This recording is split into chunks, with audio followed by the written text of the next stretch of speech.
This House is in session. Meeting for the minutes held on Friday, March 5th, 2021 to be confirmed. Please turn on your mic, sir.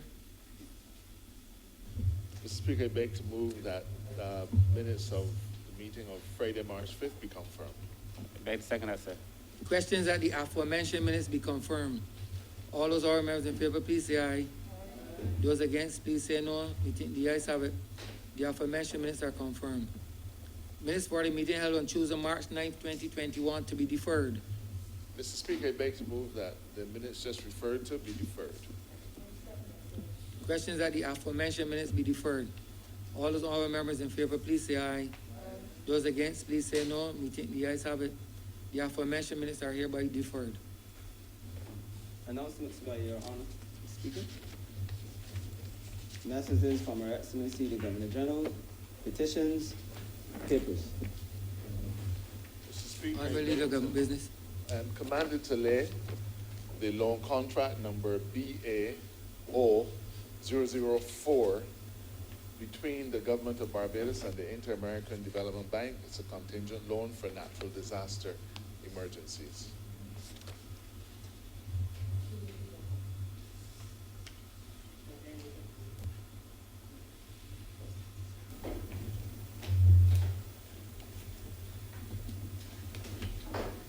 Government notices, private members' notices, notices of questions, reports from select committees, first readings of bills, statements by ministers, congratulatory and/or obituary speeches, personal explanations, motions for leave of absence, oral replies to questions, notices of motion for the adjournment of the House on matters of urgent public importance, orders of the day. Mr. Speaker, I beg to move the suspension of standing orders 6, 16, 18, 20, 42, 5, 43, and 44 for the remainder of this sitting. The question is that the aforementioned standing orders be suspended for the remainder of the day sitting. All those honorable members in favor, please say aye. Aye. Those against, please say no. The ayes have it. The aforementioned standing orders are hereby suspended for the remainder of the day sitting. Government business. Government business is the order of the day.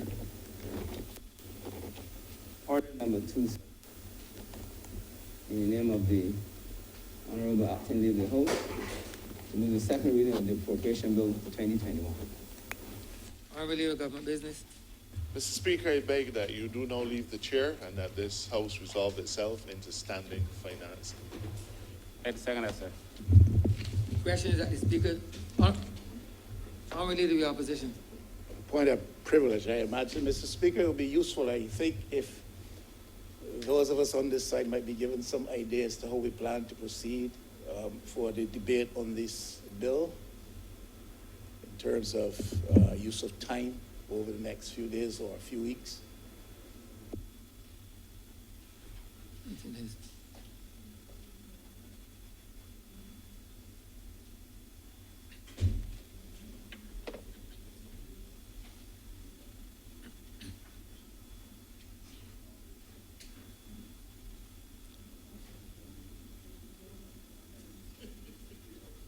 Honourable Leader of Government Business. Mr. Speaker, before we go into committee, I'm not sure what query, or the specifics of the Leader of the Opposition's query. We've had numerous estimates. I don't know that today is any different other than the fact that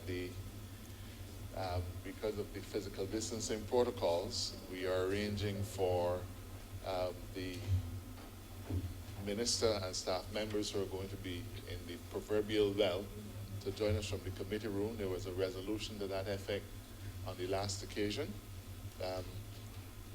We're going into the head of small business, and I don't know what else to tell the honourable member other than let us get going.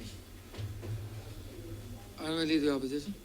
Mr. Speaker, the honourable member for St. Joseph has this growing tendency to scoff at everything, but I'm quite serious. And I have a suspicion that even members on that side perhaps feel a little bit not apprised of how we're going to be proceeding over the next several days. Are we meeting every day this week? Are we meeting at the same time, 10 o'clock every day this week? Are we expecting that this debate will run into next week? It's common courtesy. It's absolute information.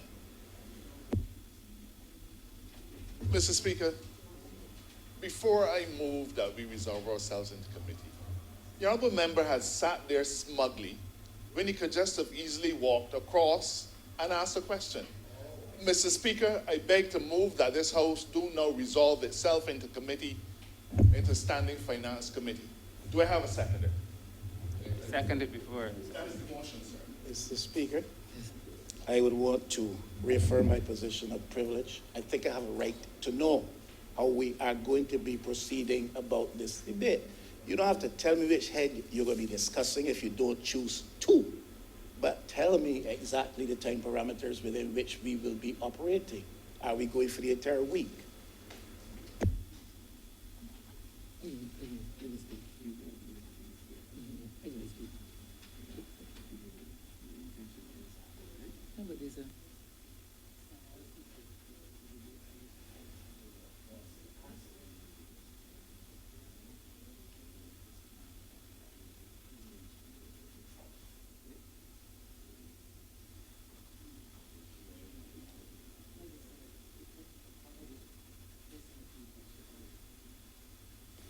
Honourable Leader of the Opposition, I do believe it is something that can be quarterly worked out between your side and the government side.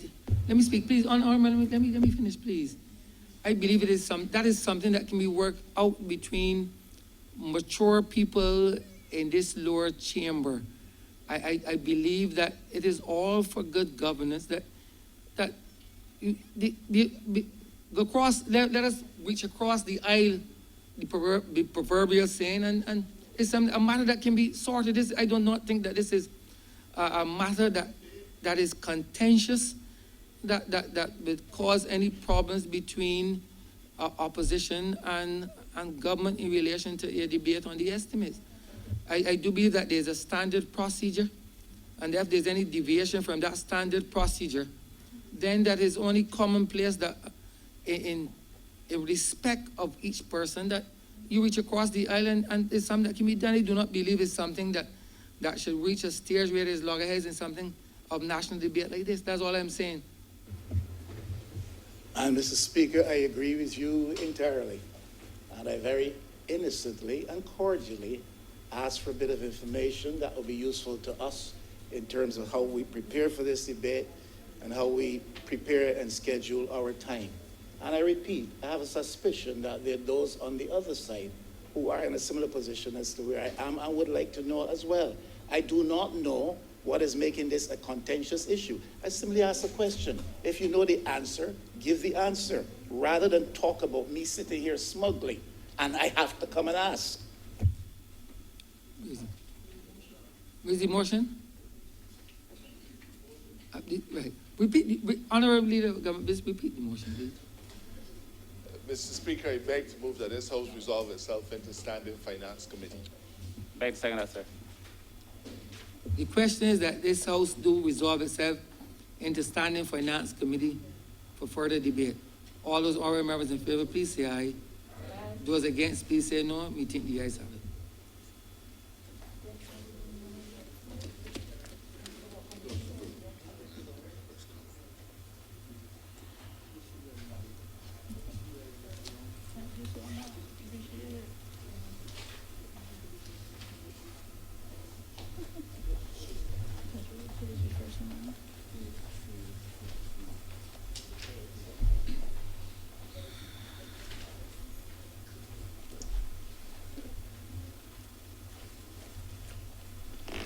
This House is now in Standing Finance Committee.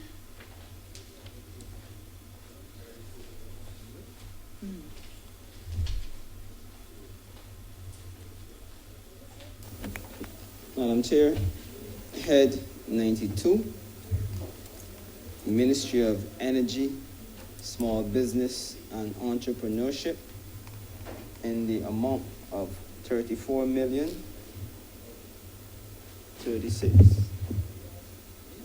$36,836.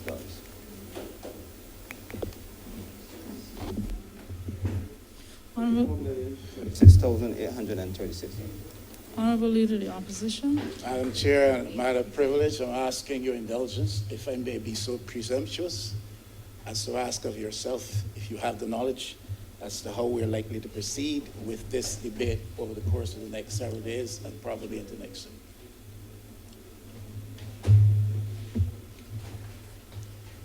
Honourable Leader of the Opposition, I can go so far as tell you the order of which we'll be presenting this week.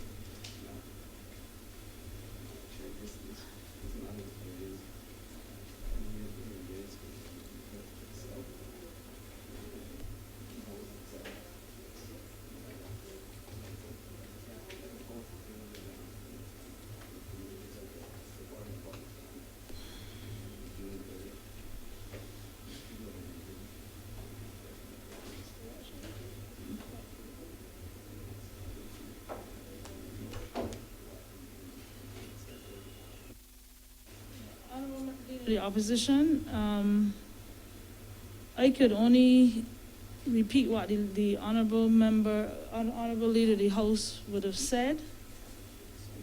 The Speaker, with respect to what the leader of the House would have said, that this matter could be dealt with at another time. And But this is a subordinate committee, and I do not have the right to answer you. But ma'am, Yes, you're the presiding officer in the context of this committee. And if you are not aware of what the answer is, then it stands to reason that I am put in a serious case. I would like to know how we plan to proceed about the debate. If the presiding officer can't tell me that, well, then who can? If the leader of the government business of the day has it within his knowledge as to how we plan to proceed, he can simply say, it is a simple matter. I do not know if we're meeting for the whole day today. I do know when we'll be likely to meet tomorrow for the whole day, part day. Are we meeting on Thursday? Do we go into next week? Common courtesy.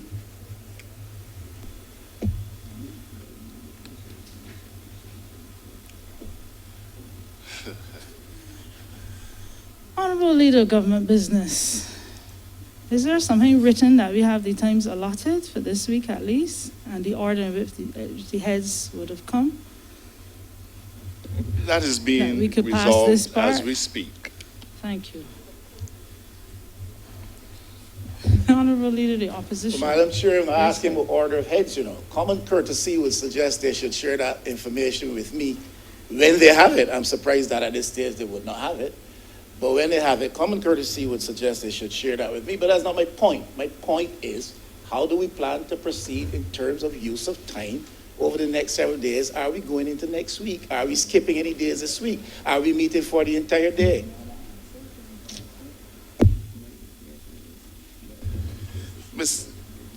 Madam Deputy Chair, Yes, Honourable Leader of Government I am Business. reliably informed that the leader of government business communicated with the leader of the opposition to tell him what heads were going to be debated today. Now, I don't know if the leader of the opposition wants us to tell him what time we're going to break for lunch, what time we're going to come back for lunch. He knows the first head that is being done. He knows the second head that is being done. He also knows that under the standing orders, there's a maximum amount of time which can be allocated to Standing Committee of Finance. I'm not even going to reflect on the fact that he would even deign to cross-examine the chairman of committees as to whether the chairman of committees knew or did not know. I don't know where that come from. I've never heard of a member cross-examining a presiding officer yet. If we can get on with the head, man. Honourable Leader of the Opposition. Madam Chair, never attempted to cross-examine you. I'm not a lawyer, don't cross-examine people. I leave that for other persons in here so to do.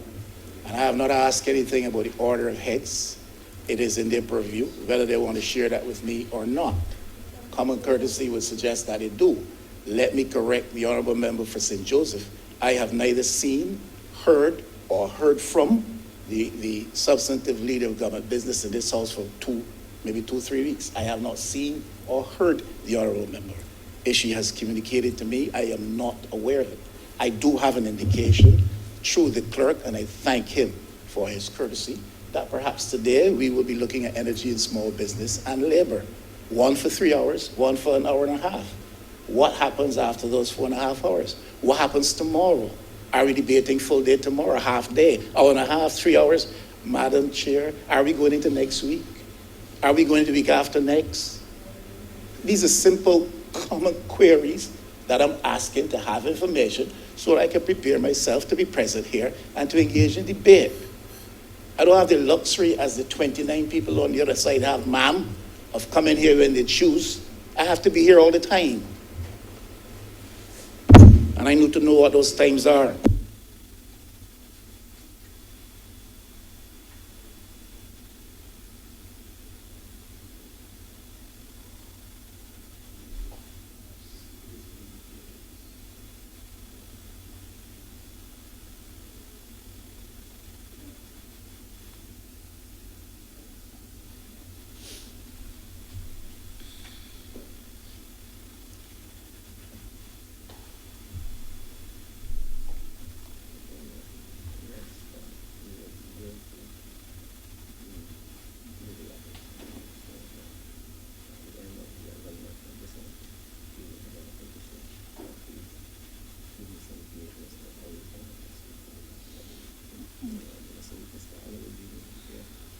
Okay. Honourable Leader Opposition, I think it might be in our best interest at this point to start the head. Hopefully at the end of this head, we will be able to apprise you of the order and the timing and the days that we will proceed. Well, Honourable I Leader thank you. Opposition. I thank you for that, Madam Chair. And may I say to you, in the interest of full disclosure, bearing in mind what the Honourable Attorney General just said, with reference to communication from the substantive leader of the House to myself, I checked my WhatsApp for any recent communication, and there's one that came in at 10 o'clock today. Hi, Joe. We start with the Ministry of Energy, Small Business and Entrepreneurship, followed by the Ministry of International Business and Industry this afternoon. That is fine, and I appreciate this courtesy, even if it came at 10 o'clock. Not a problem. What I'm asking about is the use of time and not the order of heads. I understand. Let us proceed, however, with the Standing Finance Committee. Yeah, with head 92.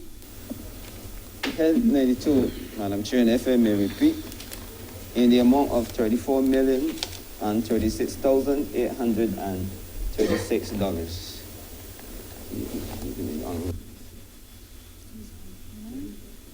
We invite the Honourable Minister for the Ministry of Energy, Small Business and Entrepreneur to enter the House. Good morning, House Madam virtually. Chair. Even from this remote location, it is fairly clear that we have gotten off to a somewhat rocky and foreboding start. So in an effort to allow tempers to cool and reason to resume its seat, I will have a little bit What a longer. privilege, Madam Chair. I can't hardly hear what the honourable member is saying. And I think we need to do something about the volume. Okay, I agree. Let's see what we can do something. I can't hear you though.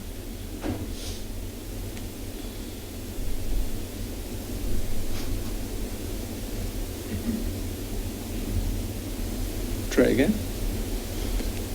Can you hear me now, Madam Chair? That's better, yes, sir. Thank you, ma'am. I was saying that it was clear even from this remote location that we had gotten off to an unanticipated, rocky and foreboding start.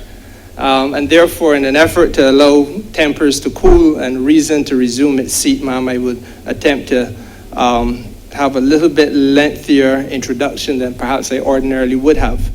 The Ministry of Energy, Small Business and Entrepreneurship, ma'am, was established in July of the year 2020, that is 7 months ago.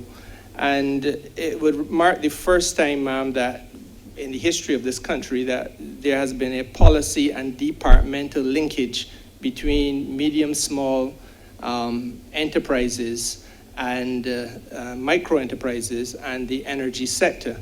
And if you assess that construct of the departments, ma'am, and look at the policy architecture involved, it is clear that the well-being of micro, small, and medium enterprises is at the core of the ministry's business, and also the issue of augmenting the capacity of the MSME sector to reach and maintain export levels wherever that is practical and possible.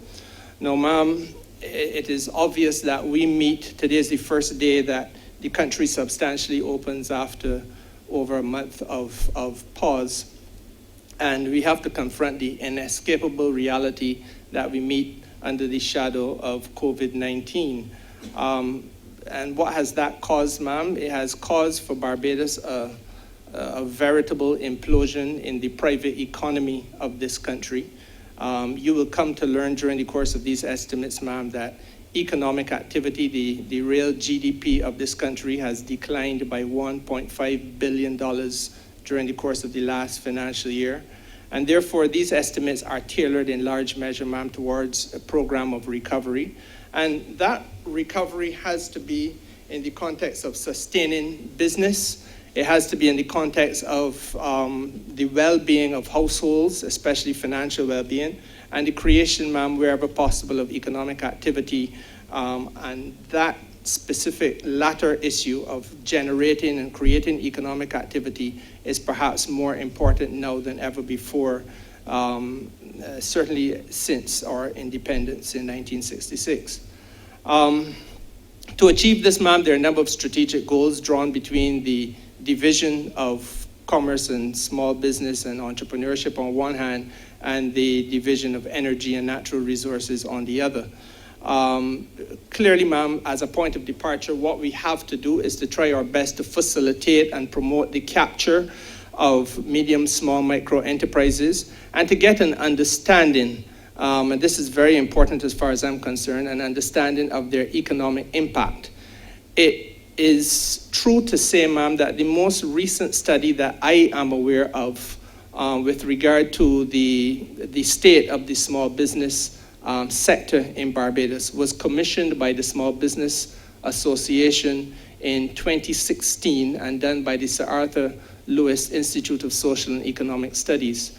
That study, ma'am, 2016, reflects that 92% of the formal enterprises in Barbados are micro, small, and medium enterprises, and that collectively they employed at that time 46,000 people. Perhaps more interesting, ma'am, is the fact that 42% of those enterprises see an annual sales, and that's the receipts of their business, being less than $100,000. Now that tells me, ma'am, as the minister, a few very important things. First of all, the issue of the date of the most recent study is a matter of concern for me, and I think it has to be a matter of concern for the country, and this is something we have to seriously confront. We are dealing with data that is dated, and if we are not to fly blind, it is necessary for Barbados in every sector to be able to have at its fingertips real-time or as close to real-time information as possible, so as to enable those people who are charged with policy making not to say, I believe, or I think, or I feel, or I imagine. You know, you get a lot of talk about imagining this and that, but ma'am, what we have to do is to be certain with the policy interventions, almost surgical, so as to make sure that they're as appropriate as is possible. The second thing that it tells me, ma'am, is that, quite frankly, the margins under which small and micro businesses are operating are very slender.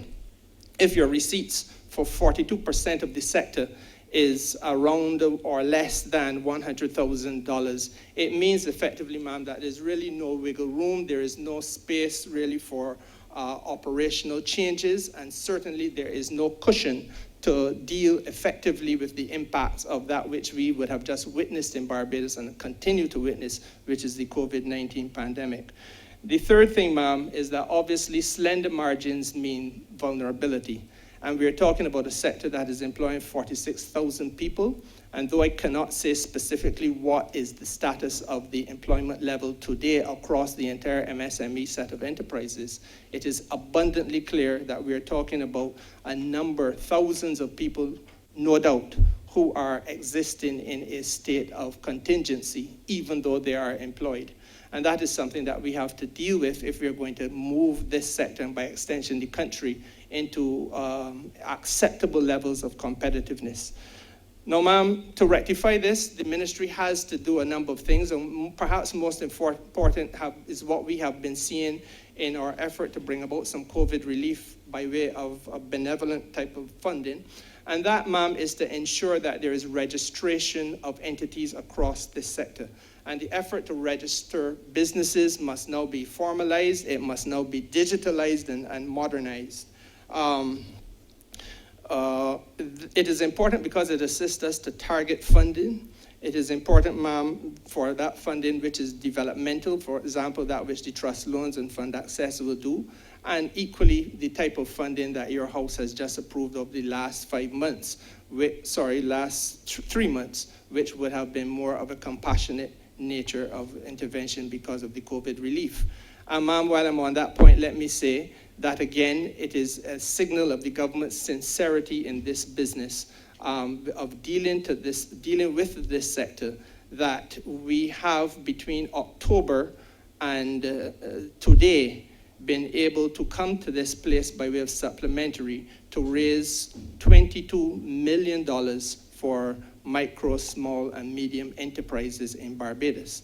And I suggest to you, ma'am, that you will find nowhere else in the English-speaking Caribbean where that has been done. In fact, ma'am, if you compare the commitment of this government to the assistance of this sector with the assistance rendered to the tourism industry, you will see that the investment in this sector, ma'am, is virtually double at this stage that which has been invested in the tourism sector. I would also want to make the point, ma'am, that it is important for us to understand where these businesses are and what they do if we're going to engage in fundamentals such as training. And I'm pleased, ma'am, to be part of a team that has instituted over the course of the last few months, and these estimates commit further capital towards an ongoing program of financial literacy training, ma'am, so that we are in a position to ensure that there is not only business continuity, but there's also the creation and generation of intergenerational wealth. It is exceptionally important, ma'am, that people who are going to go into entrepreneurship as a result of difficulties born out of the company that they were working with as a result of COVID or whatever else, we all know the climate we live in. People are deciding to take the bull by the horns and do their own thing, but they can't be allowed to fly blind. There must be an understanding of what is a marketing plan and how that is designed. There must be an understanding of what is a business plan and how that is drawn up. There must be an understanding of fundamentals like share ownership and equity financing and that type of thing, ma'am. And all too often we see businesses, especially black businesses in Barbados, start and then flounder because there has not been the ongoing relationship of holding their hand and partnering with them to ensure development and continuity. And that is a matter about which I'd be happy to engage further during the course of these discussions. Beyond that, ma'am, there's the need to rebuild and rebrand Barbados and to move us to a position where we are as competitive as possible in the international space. Now, ma'am, one of the things that we are focusing on, and we've committed over $3 million to this effort, is working with the Barbados National Standards Institute to broaden its base of operations, not only in the goods sector, but also the services sector of this economy. Standards training, ma'am, training our people, our business people in understanding what standards are and helping them to achieve those standards is exceptionally important as part of the way forward. It limits, ma'am, substandard services and goods in the economic space. It also serves, ma'am, to enhance the country's competitiveness, whether you are involved in the trade of goods or the production of offering of services. And perhaps more important, ma'am, if we are to ensure that we are going to treat to these businesses as potential export level platforms, then, ma'am, it is essentially important that we defeat technical barriers to trade erected by host countries whose markets we wish to penetrate. So in simple language, ma'am, if you want to sell a service overseas, or if you want to sell a good overseas, very often there will be technical barriers. You will be allowed to do it, but you have to do it in accordance with a certain standard and certain quality.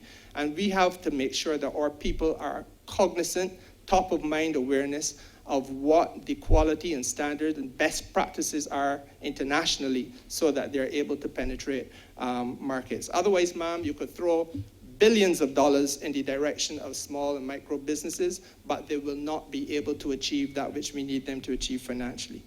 More broadly speaking, ma'am, because I know that there are time constraints, there are some other areas which we have to focus on in terms of the development of this economy and transformation of it. One of them is the national energy policy. I am going to be very pleased if given the opportunity to speak more extensively to that aspect of this ministry's business. It is critical to understand, ma'am, that we are now at the completion stage of a long negotiation with the Barbados Light and Power that changes the market structure for electricity generation in this country. We will shortly be going to Cabinet, ma'am, with 3 licenses for their approval. And again, I will elaborate more on this, but very briefly, transmission license, a license for dispatch of electricity. They will remain in the hands of the Light and Power exclusively. But competition in the sector for the first time will come about as a result of generation of electricity and storage. It therefore allows every Barbadian potentially to be an independent power producer and to store electricity and to sell it into the grid. The Light and Power will be in this market structure what is called a single buyer or a monopsony, and they will buy and dispatch it across the grid.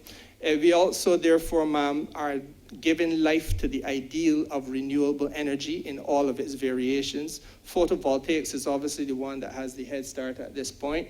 Wind energy is coming on stream. Ma'am, biomass is also coming on stream. And what effectively we will now have to do is to ensure that there is stability in the grid, and that is why the dispatch license is so critical, and we can explain that more as we go forward, because we're dealing with variable types of energy production. Ma'am, beyond that, it is also important for us to capitalize on the opportunity that we now have to bring a large sector of Barbados's entrepreneurs into the mainstream of economic activity. And I speak specifically, ma'am, to those people, very often from working class Barbados, the people who sent us here by their thousands, ma'am, but who, because of the difficulties created by the COVID-induced circumstances in this economy, are forced now to find an existence by way of vending. Now, ma'am, we have to legitimize this business of vending. We have to decriminalize the business of vending. Very often, and I think we've all read it in the papers, we've all heard the lamentations, we know the story. Ma'am, very often, people seeking to have an honest living are treated by the law under the current legal constructs in Barbados as being nothing less than criminal, simply because of the fact that they have erected on a site without permission, or they have place their goods in a way of obstructing somebody else, or for some other reason. Very often they are treated exceptionally badly in the courts of Barbados. I am an attorney at law, and I can say I've seen it firsthand, ma'am. And I want to say to you that part of that which we were bringing to this Parliament is in very short order, is a now completed vending bill and a policy framework which will see specific zones being created for vendors in Barbados and to empower them. And this is a matter, again, that we will speak to, if given the opportunity, more extensively. And then, ma'am, obviously, as I began, the micro, small, and medium enterprises of this country have to be given the opportunity to reach their maximum potential. And we're doing this, ma'am, by way of a number of policy interventions. There will again be a micro, small, medium enterprises piece of legislation that will come to this House. It has passed the Cabinet of Barbados in the form of a policy framework. And ma'am, what we are essentially looking at doing is giving a range of opportunities to micro and small medium enterprises in the context of financing opportunities, in the context of developmental opportunities, ma'am, in terms of building a small business network that will effectively be able to not only lend assistance, not only lend funds, but more importantly, to partner with enterprises so that we can monitor almost from the very beginning when you come through our doors and say that you exist and you wish to borrow money or whatever assistance you need, that we know who you are, what you're able to do, help you build yourself from micro to small, from small to medium, and to work to ensure the continuity of the business in Barbados. So that generally, ma'am, is the broad framework within which the ministry is designed, and that is the general direction that the policies will be going in. And I welcome the opportunity to elaborate together with the permanent secretaries, the 3 permanent secretaries here, and the members of the team. Thank you, Honourable Member. Could you move the head? Oh, sorry, ma'am. At this stage, I want to move the head 92 stamp part. Thank you. Just want to remind the House, we are now at the question session, that ministers should not exceed 3 minutes in asking the question, and that includes 3 consecutive supplementary questions in one intervention. And the minister and his party have no more than 5 minutes to respond. And questions must be linked, answers must be linked to the questions. Thank you. Honourable Leader of the Opposition. Thank you, Madam Chair. I think the rules, if I recall correctly, and they're still the same, allow me to make a brief response prior to questions to the presentation of the Honourable Minister for Energy and Small Business and Entrepreneurship. And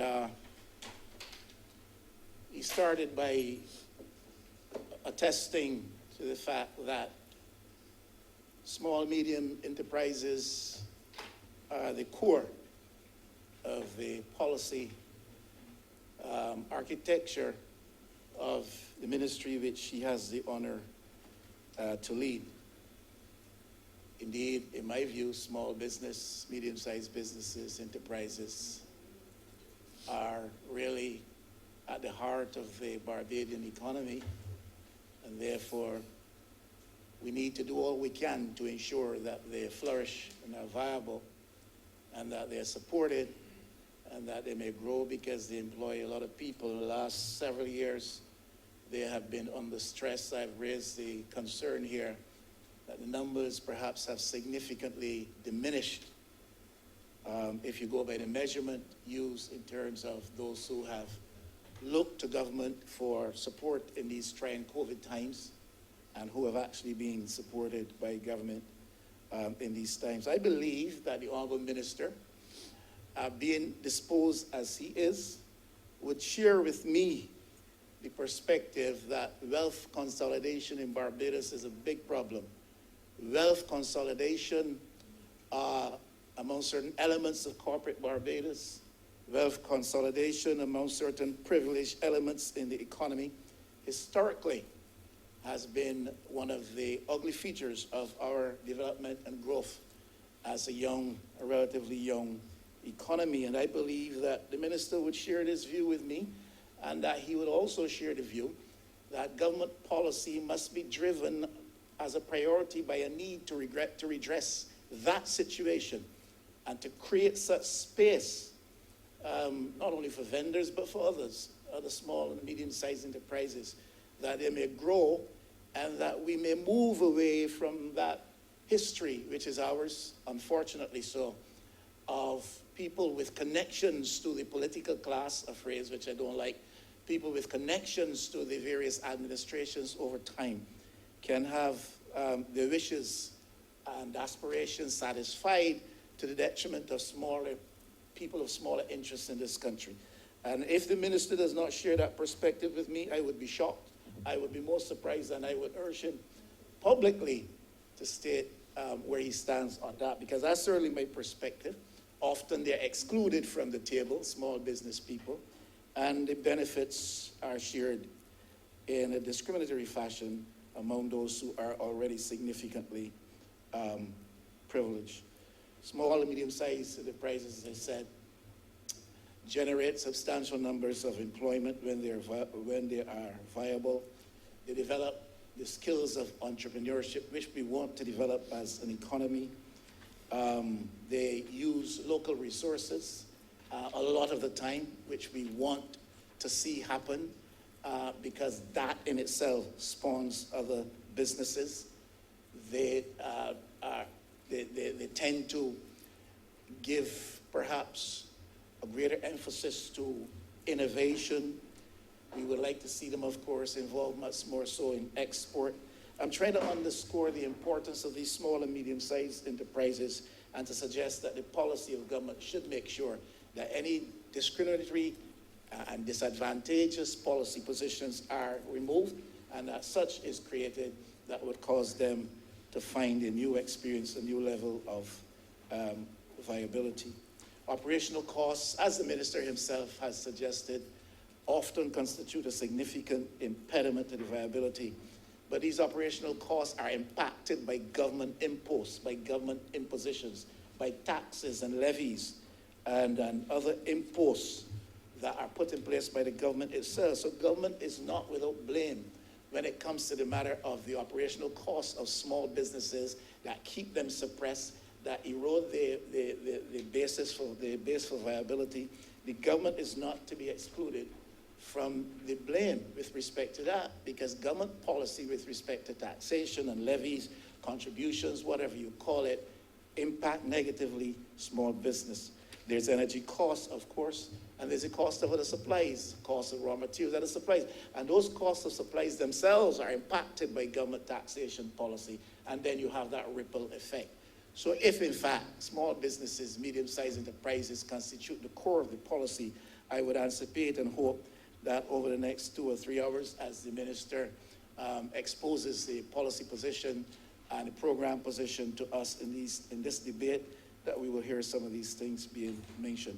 Now, with respect to energy, Madam Chair, I hope that during the course of this debate, as we look at these figures, we will see where it is the ministry's understanding that the role of the Fair Trading Commission, utilities regulation, is absolutely important. I say that against a backdrop where we still have a persistent situation of a monopoly in the area of electricity generation and distribution in Barbados. We still have substantially a monopoly with respect to that. We also have a situation now that's growing worse, Madam Speaker, and that's my experience with the telecommunications entities in Barbados. Service is absolutely poor, especially with reference to one of them. So what the role of the utility regulators, the role of the Fair Trading Commission, other entities such as that, which relate to ministries of commerce and business in Barbados, I would expect that the estimates will be showing us in some significant fashion that government treats to the important role that these entities have to play, and that they do so in a very serious way. Now, Madam Chair, it is my view that there are some tensions existing with respect to the energy sector, and especially when we come to the business of the renewables. Now, there's, in my view, as far as I'm advised, as far as my reading has led me to understand, there is, in my view, significant potential interest for investment in the renewable energy sector in Barbados. Now, this is a relatively new sector for us. We want to be able to reduce our dependence on fossil fuel-based industries in Barbados and other activity, including transportation. Our dependency is about 90% or even more. Figures vary, but somewhere in that ballpark, somewhere in that region. We want to reduce that. And of course, as we move within the context of our renewable energy agenda, there is going to be foreign interests, investment interests expressed in this. And that can create, and I already sense that it's creating a level of tension. If you take entities such as Williams Industries have expressed significant interest in getting into the renewable sector in a bigger way, want to produce X amount of energy, would like to be able to benefit from X amount of licenses, but the concern is might not be able to do that. This government, by its policy, as far as I understand it, has indicated that 30% slice of that renewable energy cake would be reserved for Barbados. And one questions whether that is sufficient. That would allow domestic investment interests to significantly represent themselves and significantly pursue the kind of development programs that these entities would like to pursue in the interest of Barbados, so that we can reduce that dependency on fossil fuels and really create a platform for renewable energies in Barbados, which is viable. There is some tension, I believe, as well, between entities engaged in solar thermal energy provision in Barbados and the newer photovoltaic systems.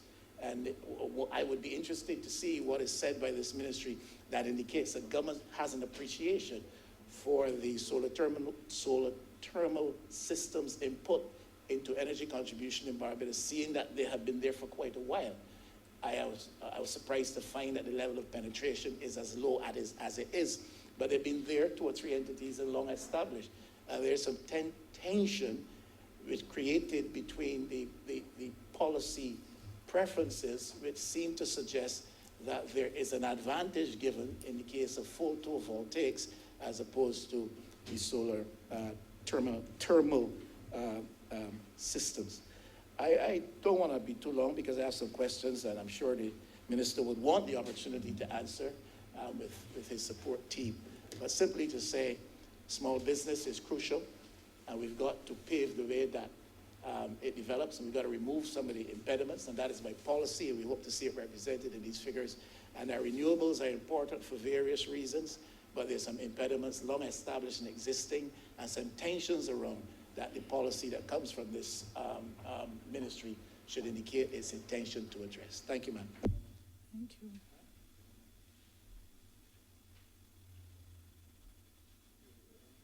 The House is open to questions.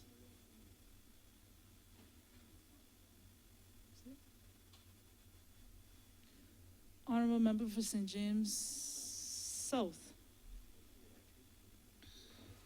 Thank you, Madam Chair. And I want to thank the Honourable Member for St. James Central for his presentation on the area of commerce, small business and energy. I have a number of questions which the good people of St. James South have asked me to ask on their behalf. And therefore I would like to put them to the Honourable Minister and hear what his team will share with us today. In St. James South, we have a number of small businesses. We have some that are registered and have registered for NIS and have their licenses and so on. But I do have a number of people who are very informal. And one of the concerns that they have had, I think the issue of COVID has highlighted the fact that when you don't pay NIS, it puts you in a problem. And when you're not properly registered. So some of them would like to get registered, but I think some of them may be afraid to step forward now for fear that they may be liable for hundreds of thousands of dollars because of all the long years that they may have been operating. So they want to know what can be done that they can come forward from over the shadows and be able to properly register their businesses.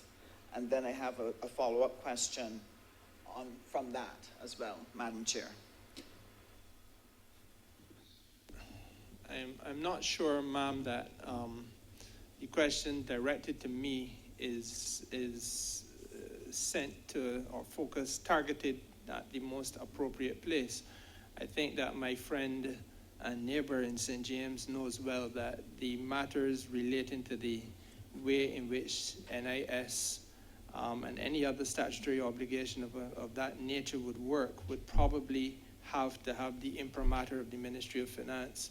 If the member is asking me what my view is personally, then I would say this. I genuinely feel that the lesson that we have learned over the last few months,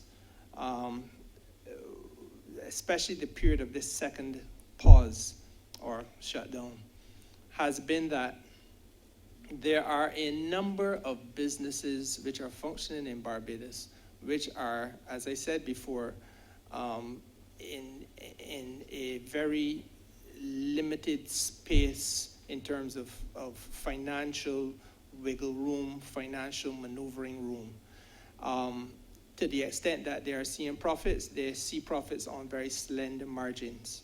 The reality is that what we have recognized is that there was a reluctance on some people's parts to come forward by virtue of the same point that the Honourable Member quite rightly makes with regard to NIS, and it was therefore not a consideration for the assistance given at this time.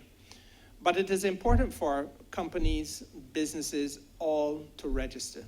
I have made the point before that at its lowest level, we are talking about something in the vicinity of $20, $21 perhaps a week for your NIS contributions.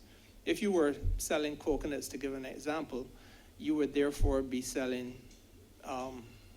2 bottles of coconut water in order to be able to make that first contribution to the NIS. And thereafter, the rest is at you. The point that I'm trying to drive at is that I agree it is exceptionally important. Government cannot help in the way that we would want to help, especially in circumstances such as those that confront the country right now, if there is no fund and no fund being financed by the same community of working population that we're being called on to lend assistance to. So therefore, it is critical that we have that kind of input being made. My personal feeling is that if we want to get people to come forward, it may well be that, as we have had to do with other sectors of the society, that an amnesty type of circumstance may have to be looked at, and to invite people to come in and have the kind of discussion that you want them to have, so that we can put them in a position where we want to be in order to assist. I had the opportunity with P.S. Reed, who sits to my left, of walking, well, not walking, we walked and drove the highway a few Saturdays ago, and talked to virtually every fruit and coconut vendor along that highway. And the reality is that I don't think we came across any who were resistant to the idea of registering. I think there's a lot of uncertainty about it. There's a lot of, again, perhaps a lack of knowledge in some regards. But then, again, that is part and parcel of what we have to do with regard to financial literacy in this country. We have to recognize that people want to be independent. They want to do things themselves by way of business, but they need to be educated along the lines of what it takes to run the business and what the requirements are for that business to succeed. So yes, I don't think that there's any doubt. Certainly the discussions I've had with the Honourable Minister in the Ministry of Finance indicate that he too is very strong on the view that registration is critical. But the question is, how best do we get this achieved? My thinking, and you've only now provoked me to reflect on the methodology this way, but perhaps an amnesty type approach might be useful. Honourable Member for St. James South.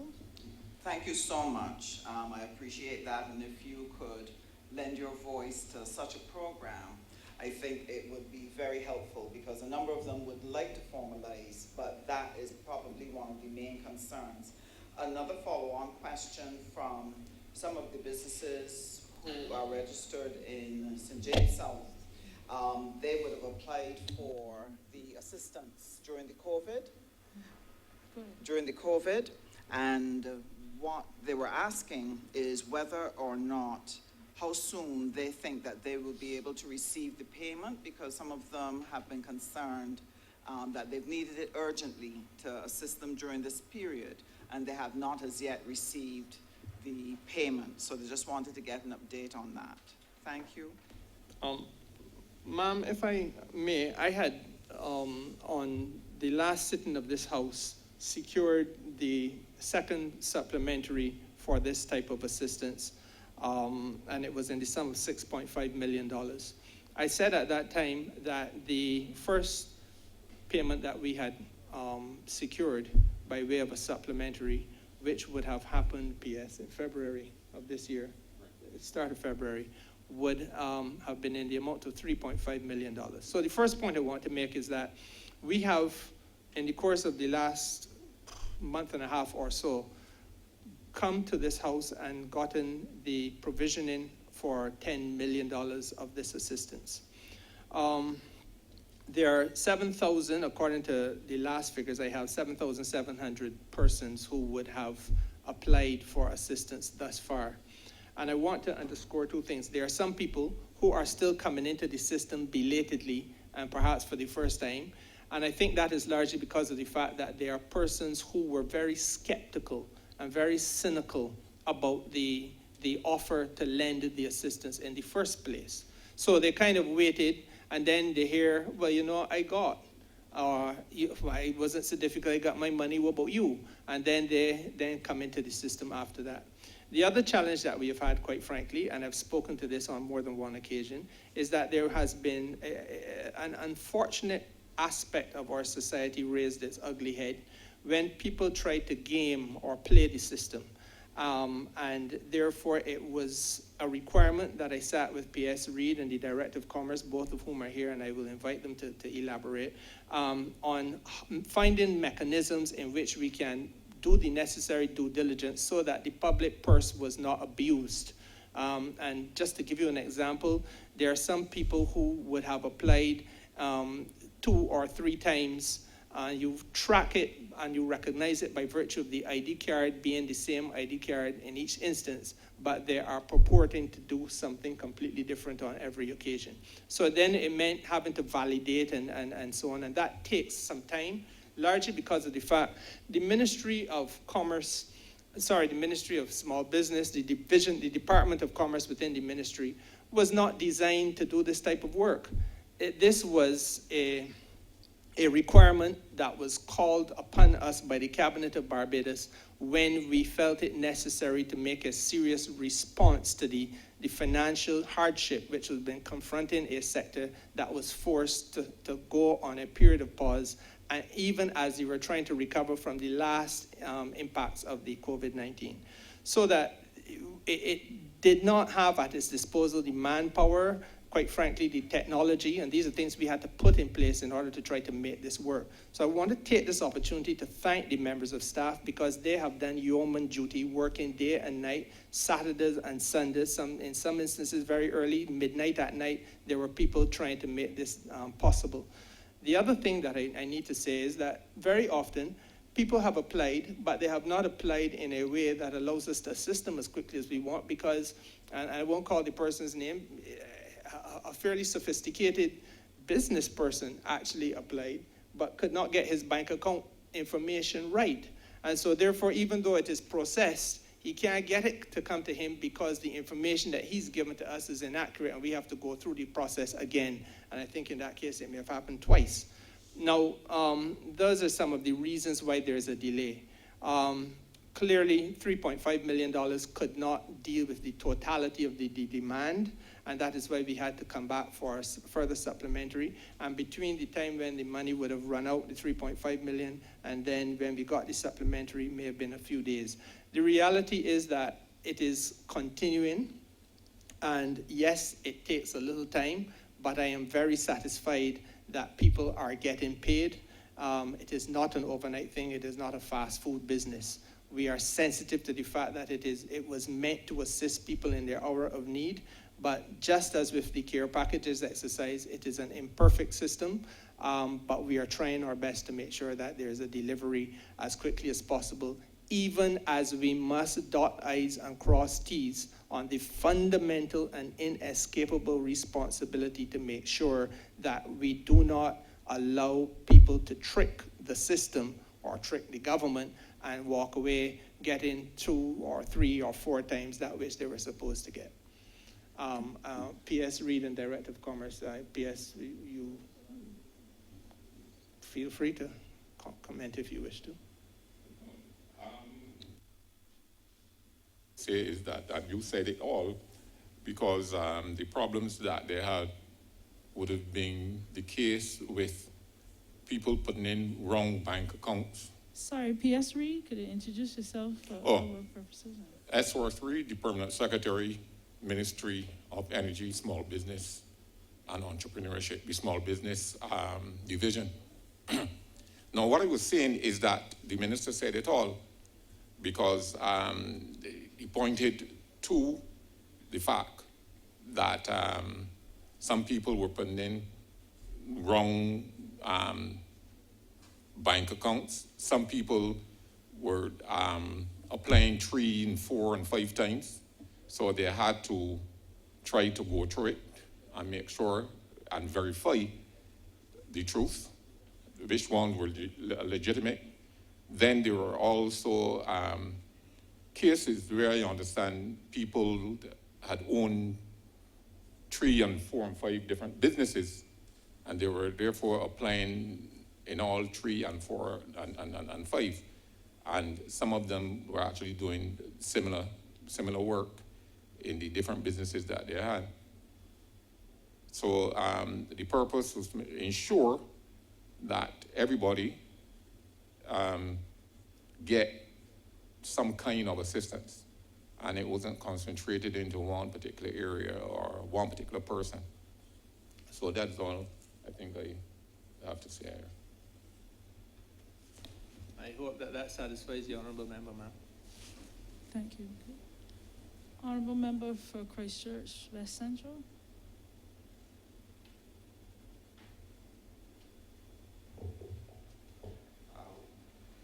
President, good morning, honourable member, minister.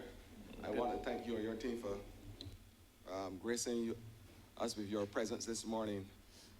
I just want to ask a question. I know that, first of all, let me congratulate you and thank you for working with unreserved energy, enterprise, and entrepreneurship to help augment the small, the medium, and the entire business sector in this country.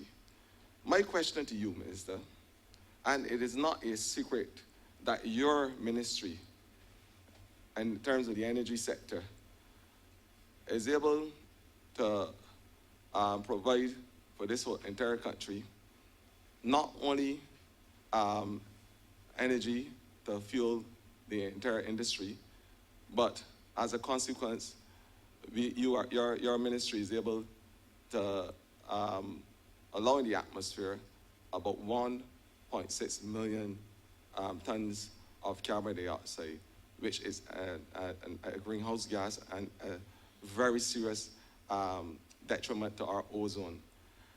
As minister responsible for the environment, this is a big concern for me. You produce about 80% of that carbon dioxide.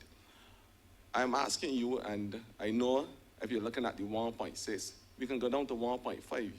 That is the amount of barrels, 1.5 million or so, of barrels of oil that is brought into this country yearly. I want to ask you, what is your ministry doing collectively to ensure that by 2030, we become fossil fuel free, and that there is a reduction in the amount of certainly carbon dioxide exposed to the atmosphere, and to ensure that we can tell the rest of the world that we have a space in the renewable sphere, as I call it. So you can probably elaborate and elucidate so that we can have a fulsome understanding of where your ministry is going to reduce the fossil fuel in this country. Thank you. Ma'am, I welcome the question. I thank the honourable member for his well-established sincerity and effort with respect to the issue of environment. And I kid him not, it was as late as 7 o'clock yesterday evening when I was on a call with the CEO of the Barbados Light and Power in an effort to close the discussions on the last remaining issue relating to the energy license, a condition which is now known famously between myself and my permanent secretary of energy as condition 14. it has been the bane of our existence now for the last week and a half. But I am happy to report that he assures me today we've come to a conceptual understanding and a conceptual alignment, and therefore that puts us in a position to allow lawyers to do what lawyers have to do in order to finalize language, which they are doing now, and hopefully we will be in a position then to go to Cabinet and to the Office of the Attorney General for their imprimatur in the course of the next week or so. But specifically, I was saying to him that the challenge I have is that I am only one member of the Cabinet, and there is a voice, meaning yours, Minister of Environment, which contends robustly on questions of the environment and the way in which we treat to the environment. And I want to make my position very clear. The ministry has outlined a vision for 2030 as being the point at which we draw the line in the sand on the importation of fossil fuel in Barbados, and that we rely on renewables and we rely on forms of energy which are less polluting to the atmosphere. Your concern is entirely legitimate. The need for us to do this transformation in the way in which we produce and generate energy in Barbados is twofold. There are two types of advantages, and it is important that the country understands them. The first advantage is that it gives us an opportunity to democratize the generation of energy. For over 100 years, the Barbados Light and Power has enjoyed a monopoly in this country on the generation of energy. We are breaking the back of that monopoly completely, and we are going to have, for the first time ever, competition in the generation and in the storage of energy. It means, therefore, that at household level, an individual can say to their family, look, we wish to free ourselves of the shackles of reliance on the light and power, and we put photovoltaics on the roof, and therefore, or in the backyard, however you wish to erect it, and therefore we can run the 3 kilowatts or 4 kilowatts that the household needs on a monthly basis. We can do that to make sure that we look after ourselves without having to worry about a reliance other than for backup on the light and power. In the event that you want to have backup storage, you can do that too. And so therefore you can make yourself completely independent. And I will, as we go forward, invite some of the members of my staff to elaborate further. The other thing that it does, and the other advantage is this, it diversifies the way in which we generate electricity. And so therefore we introduce the photovoltaics by way of solar, we introduce wind energy, we introduced biomass, and the ministry right now is locked into a number of studies. Perhaps the most important of them is the IRRP, the Integrated Resilience Research Study, which allows us to test what the demand for energy is in Barbados, and to make sure that we have a clear understanding of what it is that we need to be able to supply in the context of the variables that are renewable energy, because you have to remember every day is not a sunny day. Renewable energy is a variable, intermittent type of thing. You may have rain one day, clouds, and so on and so forth. Wind is a similar thing. Every day is not going to be windy and that type of thing. But you have to make sure that when these are captured, when these forms of energies are captured and then fed into the grid, that there is not volatility which can compromise the certainty of supply, because then you will find yourself in a situation where there's instability in the grid. I do not pretend to be a technician, a technical expert in these matters, but that is really what the concern of the ministry is. So that we draw the line in the sand, to answer your question, Minister, with regard to 2030, and it gives a planning window for the country of 9 years from where we are now, for us to move all of our business interests, all of our household interests, all of our transportation interests to this stage. Now, I'm going to invite the Permanent Secretary to elaborate further, but I would want to say this. A critical component of this discussion that we have not been having in Barbados is what happens with regard to transportation. And there, you will be pleased to know as Minister of the Environment that e-mobility is at the forefront of our thinking. We need, and it will have to happen over the course of the next few years, within the context of another reality, which is that we don't produce any vehicles in Barbados. We import all of them.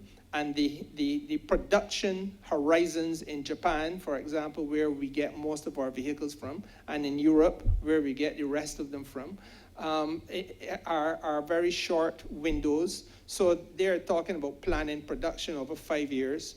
We need to know that we are going to be in a position to adequately have the transformation of the vehicles that are currently on the streets of Barbados into a state where they can burn alternative forms of energy, or alternatively, with regard to brand new vehicles that are going to be brought in, we would want to see an increase in the presence of electronically operated vehicles.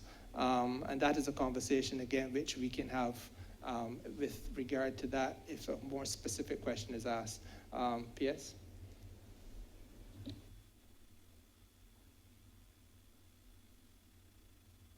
Thank you, Minister. The question is what? Ma'am, please introduce yourself. My name is Francine Blackman, and I'm the Permanent Secretary acting for the Division of Energy. The question asked was, what is it that we're doing, our ministry is doing, to assist Barbados to reduce its reliance, basically, on fossil fuel? And this has started really with our energy policy. We have an energy policy that looks out to 2030, where we, by that time, have determined that Barbados should be fossil fuel free. And that vision has therefore driven the work of the ministry.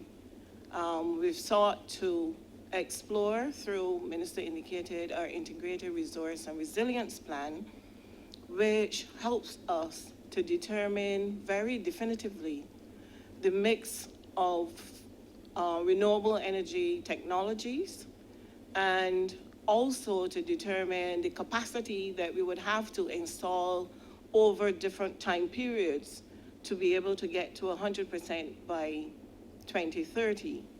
This movement also not only looks at electricity, but also looks at the transport sector, as Minister did indicate, which actually uses a third of the fossil fuel consumption in Barbados. So that is a very large subsector that we would also need to convert. And therefore the ministry is exploring a number. I heard earlier the question was raised about how do we make sure that Barbadians are able to participate, and whether or not the 30% that has been spoken of is sufficient. So the ministry actually has done a number of foundational work this year to be able to help us to reach, if you think of the analogy of building or the construction of a house, the vision is certainly the roof, and we've been trying to make sure then that we put all the foundation things together.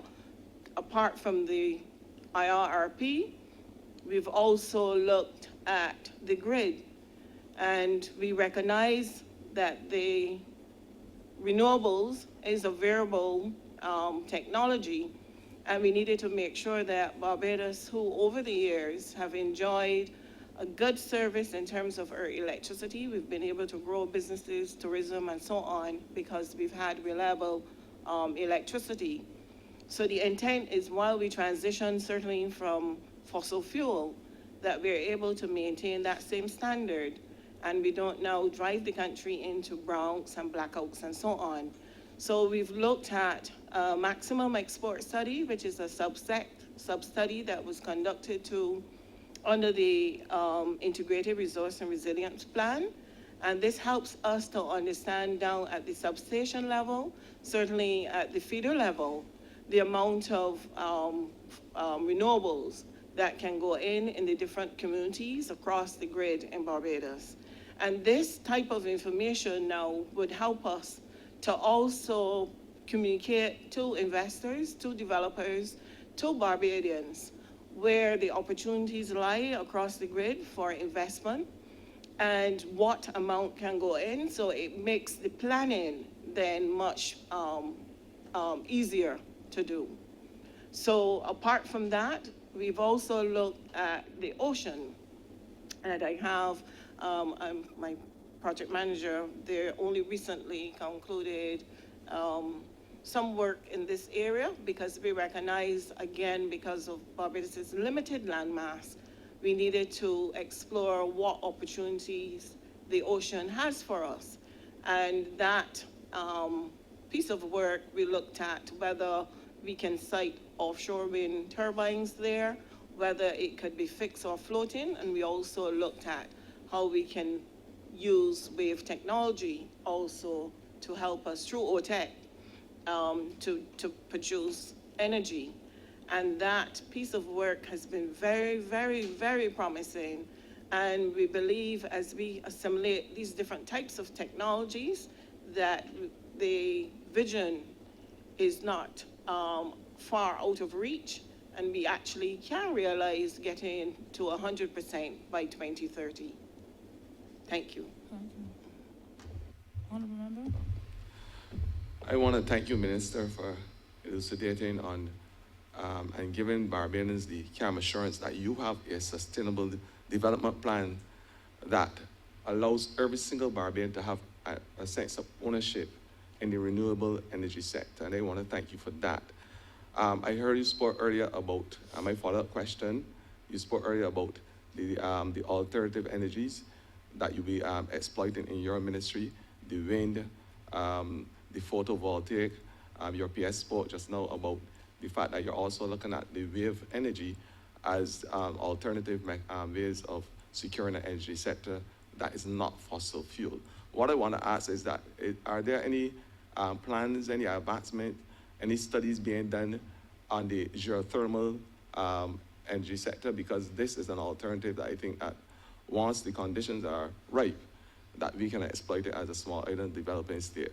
So are there any plans in your ministry to look at this as an alternative sector as well, to provide and obviously reduce our fossil fuel? Because we have told the international world and all in earshot that by 2030, Barbados will be able to say as a small island developing state and a leader that we have reduced our carbon dioxide levels by 1.5 billion tons. And based on the fact that the world produces about 50 billion tons or so a year, it may be small, but it shows that a small island state like ours can punch above our weight. So I just want to know if you're looking to exploit the geothermal energy as an alternative. Thanks.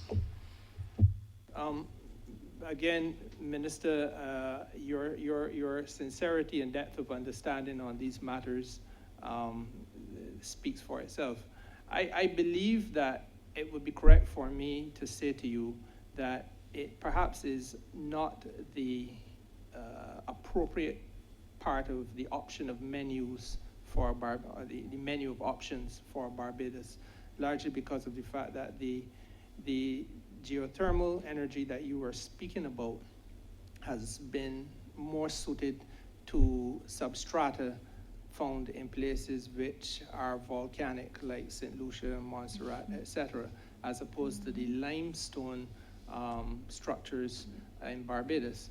To give you a certain sense of assurance in that regard, I would again ask BS to speak to the issue.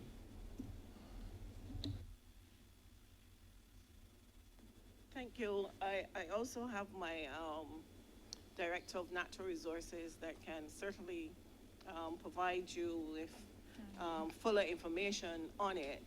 But Barbados's geographical location and the fact that the island is mainly of limestone does not provide us with that luxury, does not provide us with that opportunity to look at geothermal.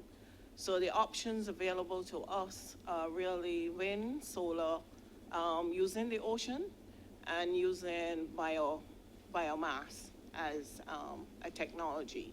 And then supporting those intermittent technologies with storage to make transform them from being intermittent to more of a dispatchable, which then kind of mirrors the features that fossil fuel brings, because fossil fuel then allows the energy to be dispatchable, where we can transfer it from one location to another, and we can use it at different times during the day or night.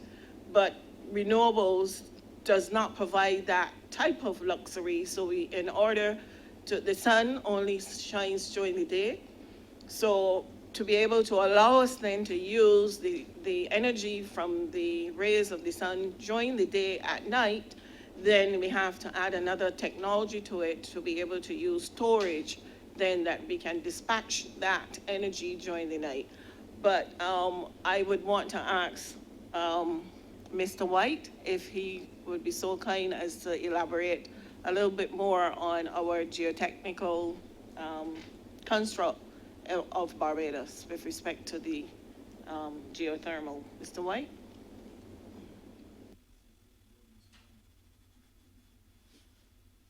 Hello, good morning. Thank you, Chair. Thank you for your question, Honourable Member. My name is Jamar White. I am the Director of Natural Resources in the Ministry of Energy, Small Business and Entrepreneurship, and a geologist by profession. As rightfully explained by the Minister and the Permanent Secretary, unfortunately, but Barbados does not have the benefit of the option of geothermal energy. And as rightfully stated, it's due to our geographical location as well as our geological makeup. So geologically, we are a sedimentary island. So we consist of limestone as well as sands and muds and other clastic sediments that are located below Barbados. And we actually have a quite low geothermal gradient, which basically outlines the changes in temperature as you go deeper below the surface.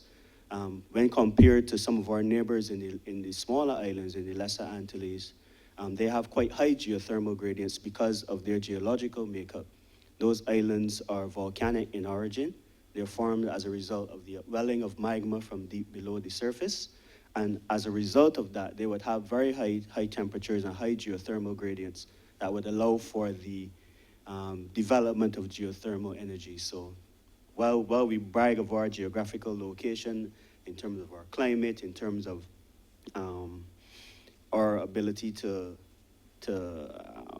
in terms of the weather and climate and stuff like that, we would not have the benefit of having the geothermal energy as some of our neighbors would. So I hope that provides an explanation in terms of the potential use of that energy.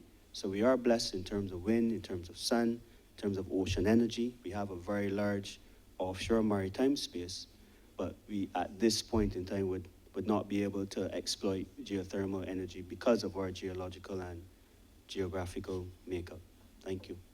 Thank you. Honourable Leader of the Opposition. Thank you, ma'am. I have a couple of questions that relate to the numbers, the figures in the document, subprogram 0461 line 785, which I think has to do with construction. It talks about 5 facilities to be constructed. I just wanted to know where and purpose. In subprogram 052 line 226 is a professional service provision. It's $1.5 million. Now the document I have, ma'am, has no information at all, no details in columns 1, 2, and 3. That is actual expenditure for 2019-2020, approved estimates 2020-21, and revised estimates 2021. So all I'm seeing is a column 21-22, which is what you're asking for, and then a projection for 22-23 and 23-24. But I have no reference to look at in terms of how we got to this point. But the figure is 1.5 million. It's program subprogram 0452, and it's line 226, and it's $1.5 million. I want to know, where is it projected to be repeated in 22-23 and in 23-24? It first appears on my document in 21-22. There's nothing in 2021. And the other one, ma'am, relates to Sub-program 0453 at line 226, again, is professional services fees, and it's for $500,000, and it relates to the offshore drilling, offshore exploration. Simply like to ask where we are with the offshore exploration project. That's one. Two, what does this 1.5 million represent in sub-program 0452, and how come we are projecting for next year and the year beyond the same figure? And where the 5 facilities to be located, purpose for which they'll be constructed, sub-program 0461, line 785. If I may, ma'am, while my permanent secretaries, both from the Energy Division and the Small Business Division, identify the specifics of the sub-programs that the Honourable Member has alluded to, I will attempt to begin the discourse with regard to those questions that are not targeted to the accounting heads. The 5 facilities to be constructed really represent a toe in the water with regard to what I alluded to earlier as part of the creation along the streets of Barbados of zones for vendors to be able to operate. The fact of the matter is, let me just deal with it conceptually first. We have, it is the judgment of the ministry and it is the judgment of the cabinet that we have to give purpose and meaning to this ideal of making vending a legitimized form of business.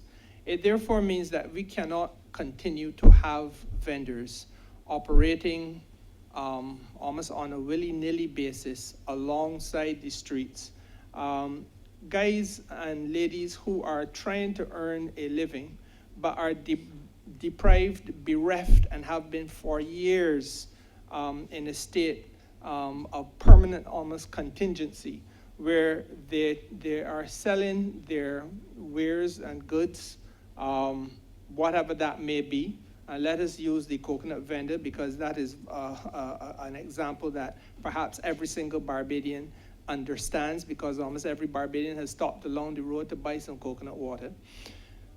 You are asking people to earn a living.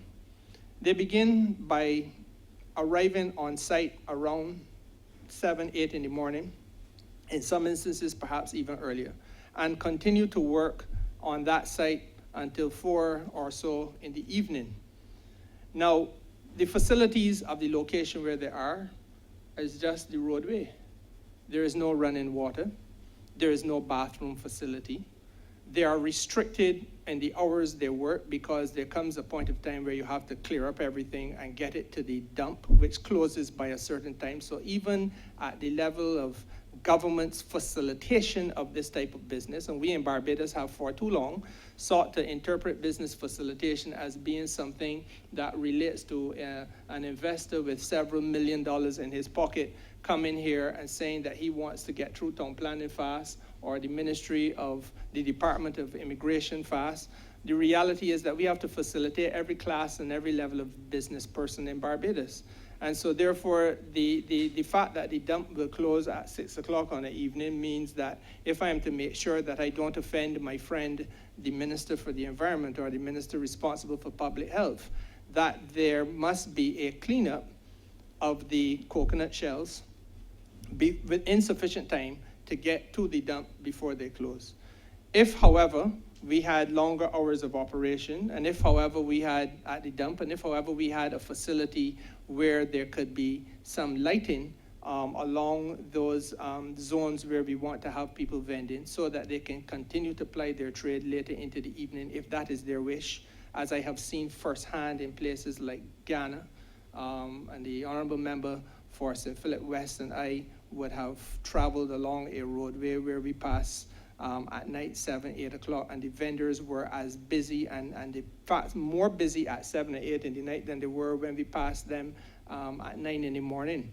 The reality is, ma'am, that we have to transform the reality of how our vending community exists and to bring them into the 21st century with all the modern amenities of the 21st century. And so therefore we have begun the process of identifying places along the highway where we will, given the limitations of the public purse at this time, be in a situation to start to create zones which would be easy in terms of access, because vehicles will be able to pull off of the main highway, go into an artery which perhaps runs parallel to the highway. You will have an area specially designed so that you have stalls, you have lighting, you have running water, you have bathroom facilities. In other words, all the comforts that will make it conducive for not only Barbadians, but also for our visitors who may be on a tour bus going to some location, but then they stop and see all of the coconuts being sold and say, oh, I would like to experience that. And the tour bus pulls off, and there may be some seating where people can get their commodities, and off they go again. This has to be done across a number of areas in Barbados. Cabinet will have to make the final determination of all the spots. I can say to you that on 2 Saturdays ago, when I went to Warrens with my permanent secretary, we looked at the Warrens area. I know that a few days later, the Prime Minister would have gone to Warrens with a similar view in mind, accompanied by the Honourable Member for St. John in his capacity as Minister in the Ministry for Public Works. And that is one area that we're definitely looking at. I can also say to you that there is already in the town planning division plans which exist for the Top Rock area. And again, that is an area which we're looking at. I would not be in a position to say definitively to this House that we have identified all of the areas, but the conversation I would have had with the Minister of Finance in the preparation for these estimates is that I think time has come for us to make a start, and that we wanted to have the money made available so as to be able to begin the process. Now, clearly, there are going to be a number of areas which will have to have these vending zones, because quite frankly, there are more vendors in Barbados now than ever before. And again, that is just another reality of the COVID-induced environment. Our challenge is to be able to facilitate them in as best a manner as possible without endangering public well-being because of their close proximity to the highway as they now are. And that was the reason why, one of the reasons why I would have gone to have those conversations with vendors. They fully understand the circumstances within which they work, and I think they fully understand the dangers of close proximity to the highway. It is the duty of government now, which has failed the people for successive administrations, to step up to the plate and to rectify this set of circumstances so that people will be able to function in a more comfortable way. With regard to offshore exploration, the offshore exploration efforts would have been paused after we had successfully concluded a unitization agreement between the government of the Republic of Trinidad and Tobago and the government of Barbados, which would have been sometime in March or so of last year.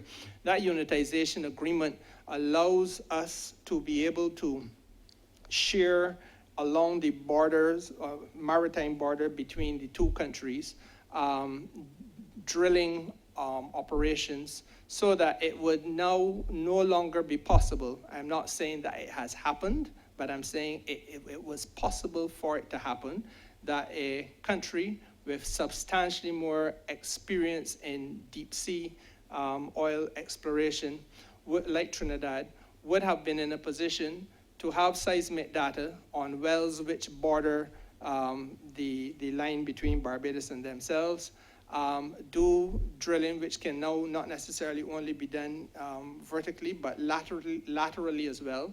And so you drill across the line, how many other thousands of feet below sea level. Neither you, Honourable Member, nor I would have a clue about what is going on, but you tap into the reserves and you draw all that you have to draw, and that was a possibility. I emphasize it was a possibility, not that it happened. And therefore, what we have been able to achieve, and this was concluded just before there was a change, a reshuffle of the cabinet, was the unitization agreement, which allows now for there to be a practical meeting of minds between two responsible countries in the way in which we treat to these matters of shared, sharing the drilling operations in the maritime space between us.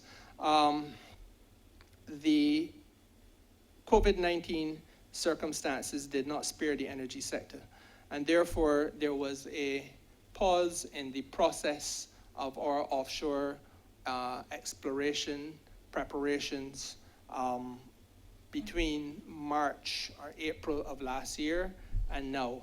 We expect that in the second quarter of this year, we will be ready to launch a roadshow, to host a roadshow, which will see the blocks in the maritime space of Barbados being available for potential investment and expression of interest for those persons or those entities which have an interest in the seismic data and the opportunity to drill in the maritime acreage of the country. The necessary preparatory work has been completed. Logos have been designed. The marketing work has been done. The consultants have been put in place. And if the Honourable Member is desirous of further explanation or elaboration, I suspect that Mr. Jamar White could speak more substantively to that matter. Perhaps, ma'am, I could pause and allow Mr. White to speak, and then we revert to the question about subprogram 052 and the other subprogram that was addressed to the question of $1.5 million for consultancy. I am not sure which division. It might be helpful if the Honourable Member just indicates which division this 1.5 million is, because I was not able to take a detailed note while he was speaking. It's both for energy? Oh, both for energy. So PS Energy will speak to both of those, and I will invite Mr. Jamar White to further elaborate on the offshore sector.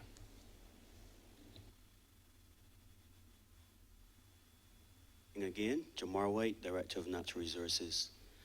Thank you for your question, Honourable Chair, Leader of the Opposition. Expanding on the very comprehensive outline provided by the Minister, just to give a brief background as well. So in January 2020, Barbados would have awarded effective licenses to an Australian oil and gas exploration company known as BHP to explore our offshore acreage in search of hydrocarbons. BHP was awarded 2 blocks in the offshore, Carlisle Bay and Bimshire, which are located to the southeast of Barbados. As Minister explained, exploration activities were due to commence last year, but unfortunately were delayed because of the advent of the COVID-19 pandemic. Caused restrictions on travel, restrictions on conducting business operations. So we're now at the stage where the company is ready to commence its offshore exploration work in 2021. Over the last year, while we were on pause due to COVID, we were negotiating with the company to determine ways in which we could improve the exploration work program. We've come up with some solutions to that. So the company has since applied for a license to amend the exploration work programs to move straight into collecting 3-dimensional seismic data. So under the licenses, the company was originally contracted to shoot 2-dimensional or 2D seismic data in the first phase. However, in recognizing that 3D provides a much better picture of the subsurface and allows for reducing the risks in the exploration phase, we felt that it would be good to remove the requirement to acquire 2D seismic and move straight to acquiring 3D seismic in the first phase. So that's one of the benefits that's come out of the negotiations over the last year. So prior to commencing exploration work, we also negotiated with the company to conduct critical stakeholder and public consultations with the Barbadian public to get valuable feedback that would help to inform the exploration activities. We would appreciate that offshore oil and gas exploration is not something that's very well known in Barbados. We hear about it in our neighboring countries in Guyana, Trinidad. But seeking to start this new exploration, we felt it necessary for the company to sit down with Barbadians and get feedback in terms of how they feel about offshore oil and gas exploration, answer some of their concerns, let them outline some of the queries, and maybe provide feedback that would help to improve the collaboration with the company and the way the company communicates with Barbadians. So those stakeholder consultations are scheduled for Q2 of this year. So we would ask the public to listen out for the invitation to participate, and please be very open and frank in providing any feedback or recommendations to the company. Also, prior to the start of the work, the company has to complete what we call an environmental baseline survey. And this survey seeks to assess the baseline conditions in the offshore. So before you start any exploration, it's critical to understand what your baseline conditions are. So what are the current conditions with the currents, with the air quality, with the marine flora and fauna, with your sediment and the seabed, so that once operations start, we can clearly have a baseline against which we can measure the impacts of the offshore oil and gas exploration activities. So the company is also scheduled to complete the second phase of the baseline survey studies in Q2 of this year. And those studies and the stakeholder consultations would then lead into the formal commencement of the offshore exploration work, which would be the acquisition of the 3D seismic data, which I spoke to. And that's planned for Q3 of this year. Out of this work, we expect to get significant training opportunities for our local professionals and UWI students, opportunities for conducting research studies in terms of the coastal and marine environment, as well as training and capacity building by utilizing the funds that the company has made available to develop local content here in Barbados. As the Minister also indicated, in addition to the work being done by BHP, or to be done by BHP, we are also seeking to license additional blocks in the offshore to bring in some more investment into the country and hopefully attract some other oil and gas companies to explore our offshore. I mean, everybody is aware of what's happening in Guyana, and we feel that we still have a lot to offer in terms of our offshore potential, and we'll be seeking to license some of those additional blocks later this year to bring in some more companies. Finally, I would add a bit of information to what the Minister mentioned in relation to the treaty with Trinidad. That treaty was critical because of the expertise that Trinidad has and because of our close proximity, and always working together is always better than trying to operate individually. And out of that work, I don't know if it's a benefit, but I can say luckily, BHP is the same company that's operating on the Trinidad side of the Barbados-Trinidad border. And really it helps us in terms of the communication between Barbados and Trinidad, having the same company operating on both sides of the boundary. So with Trinidad seeking to expand its offshore exploration near to the border and having made some significant discoveries over the last 2 years adjacent to the border, we feel that the unitization treaty will bring significant benefits for us to collaborate in terms of our offshore oil and gas exploration as we move forward. So that work is expected to also move forward in this year as well. So I hope that provides a good overview for the Leader of the Opposition in terms of the question he asked about our plans for the offshore. Thank you. Madam Chair, I would now invite PS Blackman to speak to the issues of the sub-program 0452 and the other one raised by the Honourable Leader of the Opposition. Thank you, Minister. In my initial presentation, I spoke about some of the activities that the ministry needed to undertake to build that foundation to make sure that our policy was back, had a good footing. And during this year, we undertook a number of studies and research to help us understand the trajectory of the decision, certainly to move the country towards 100% renewables. Part of that work, we took a look at developing requirements for wind, because while the country has, in the past, over 100 windmills that would have dotted the island, certainly in the days of slavery. If you look around now, none of those wind turbines are really in existence.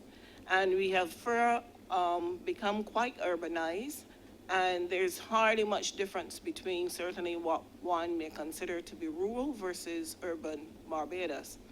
So we had to take a look at what would be the requirements for us to seriously implement wind as a viable technology for us, as one of the choices to move in towards renewables. So we did some research that allow us to establish wind corridors, and in so doing, also work with town planning department to look at developing the requirements, establishing the regulatory requirements to allow us to insert wind. We also did that with the undertaking an EV study, electric vehicle study, to address the transport sector, sorry. And there was also a biofuel study headed by P.S. Gittins, which sought to look at alternate fuels. I mentioned the IRRP and the maximum export study, and then we also took a look because we recognized that our march to 2030 could be impeded if we didn't understand the revenue side of what we're doing, where government revenue basically takes a substantive sum from fossil fuels. And as we are converting more and more to renewables, what is the impact of that decision then in terms of government's revenue? So it's this collection of information that has helped us to get a greater understanding of how do we assimilate and move forward with renewables. And therefore, for the coming financial year, we continue to build out on that knowledge, because we are, as Minister indicated, we've transformed the energy sector where the market is one that is now going to be of a monopsony as opposed to a monopoly. I believe one may still argue a monopoly from the perspective that you have only one buyer, a single buyer. But we needed to understand what that market represents. And then because the licenses that we've negotiated, we recognize that the BLPC will still be the person or entity who will be operating the dispatch license, and they're also going to be competing with integrated other IPPs, which is independent power producers. So with that construct, we needed to make sure then that we design sufficient compliances and regulatory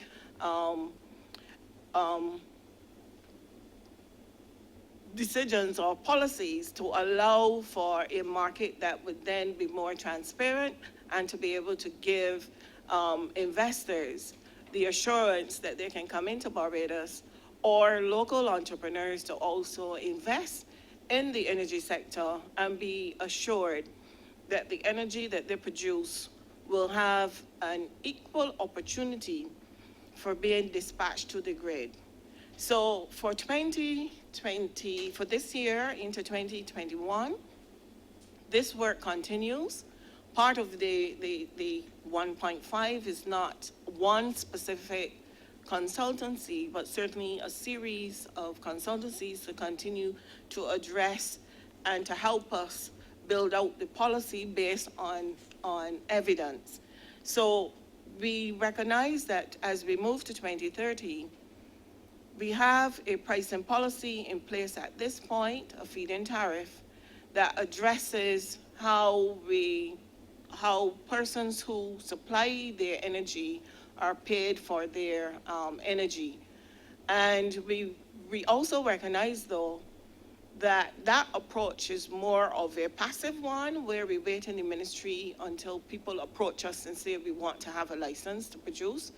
And we recognize that if we are going to accelerate the capacity, the procurement of capacity, we needed to also look at implementing another methodology, and that is a competitive procurement process. So that is part of the 1.5 million. We also recognize, I spoke to the fact that the BLPC will be the person who is the systems operator, basically operating that dispatch license, and they're simultaneously a competitor. So to address that situation, we felt it was necessary to build out a dispatch code that allows the sector and the industry to understand what is the components and makeup of their energy being dispatched, and understanding the merit order in which how their energy is likely to be dispatched to the grid, again creating a sense of transparency in the marketplace because of this situation. We also felt that, as I mentioned earlier, we needed to make sure that the energy from renewables is such that it is dispatchable. And we recognize that storage is basically the backbone to underpin this intermittent renewable energy. And therefore, we recognize that storage brings a lot of benefits to the grid that it will not, that it naturally had as a fossil fuel grid. We needed to recreate that same type of benefit through renewables. And therefore, part of this 1.5 million also takes a look at developing a policy for storage, understanding the different types of services that storage can provide to the grid to give that support.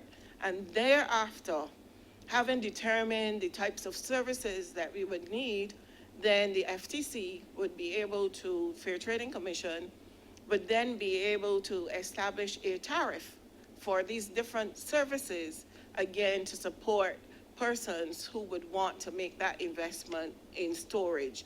So it's a number of consultancies that, when you roll them up, then equate to that sum, and not just simply one consultancy. Thank you. Honourable Leader of Opposition. Ma'am, thank you, and thank you for your responses, Minister and team. Now, I know a lot of what is done in this ministry, especially on the energy side, is technically related, and therefore of such a nature as that you have to obviously buy in some skills and some consultancies and professional services. But you're asking for $34 million, I think it is, for this ministry. Like I said, my documents don't have all the numbers. I don't know why, Madam Chair. I don't know if you can help me with that one. But you're asking for $34 million. And to me, a lot of the funds requested relate to consultancies and professional services. Now, it may seem to some that I harp on this, but especially if we deal with taxpayers' money, then we have to ask the questions to get the answers. But for $34 million that you're asking, would the ministry be satisfied that the component part of that relates to professional services and consultancies is appropriate? I mean, we got one program here, Madam Chair, one program, and it has to do with the Smart Energy Fund, and I suppose there's a unit established around that.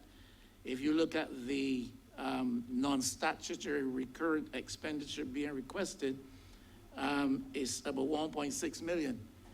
But out of that, you got professional service of $870,000, which is 50% for the whole unit, 50%. And if you look over the entire ministry, professional services, consultancy fees, the number to me is high as a layperson. I would want to hear the ministry just justify that. I know you justified it just now with respect to one particular program. But if you're asking for $34 million, what percentage of that to consultancies and professional fees would you consider to be appropriate? I thank the Leader of the Opposition for his question, because it gives us a much needed opportunity to highlight the challenge that is confronting not just this ministry, but confronting the country as we undertake what is a heroic effort to transform us from fossil fuel reliance into an entirely RE-powered society and economy. And I don't say that lightly, ma'am. The truth of the matter is that many countries have given themselves windows of 30 years or more, some instances 40 years or more, to do that which we are attempting to do in 11 years. And the Leader of the Opposition is entirely right when he says that the skill sets that are required to guide us so that we can be sure-footed in the policy implementation do not exist on island and therefore have to be purchased. With regard to the public sector smart energy program, a variety of things are being done, including the issue that I alluded to before, which is e-mobility, and the technical work on the performance and the capacity of, for example, electric buses. And the ministry would have been integral in bringing 2 of them to the transport board, which are being monitored, and the performance of them are constantly being monitored, so that we ensure that we do not have unsatisfactory or inadequate performance levels, because in all that we do, we have to make sure that the public does not then complain that we have moved from one form of energy to another to their detriment. It must be to the advantage of the society as a whole. To perhaps explain better, and I want to just say one other thing. Much of that which is done in the public sector smart energy program is funded by the Inter-American Development Bank. And to explain the operations of that specific aspect of the ministry's business better, I would invite Permanent Secretary Andrew Gittins to take the lead, because he is the Permanent Secretary with responsibility for special projects in the ministry. So again, recognizing the significance of what this means to the country, there's now a 3rd Permanent Secretary in the ministry charged with the responsibility of guiding the transformation exercise in this regard. So P.S. Gittins, if you would be so good, please.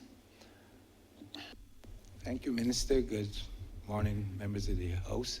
My name is Andrew Gittins, and I'm Permanent Secretary of Special Assignments, with responsibility for the implementation of the Barbados National Energy Policy. As correctly stated by the Minister, the Energy Smart Fund is an IDB-funded project which to the tune of nearly $94 million, and it is going to roll over a 5-year period. And to a large extent, the funds here are to help us to realize the objectives outlined in the National Energy Policy to transition the country from fossil fuel to renewable energy. A lot of the funds here, therefore, are to help us to reach those targets in terms of the small business sector, as well as retrofitting a number of government buildings with renewable energy, renewable energies and energy efficiency technologies. Specifically, I'm going to ask the project manager, who has the more details, to explain a little more detail.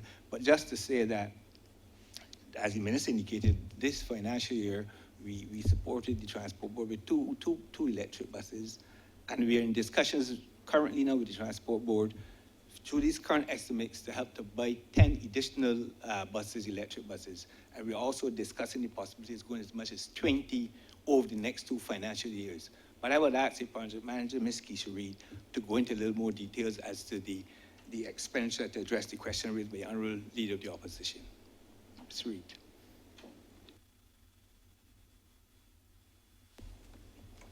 Good morning, House, honorable members.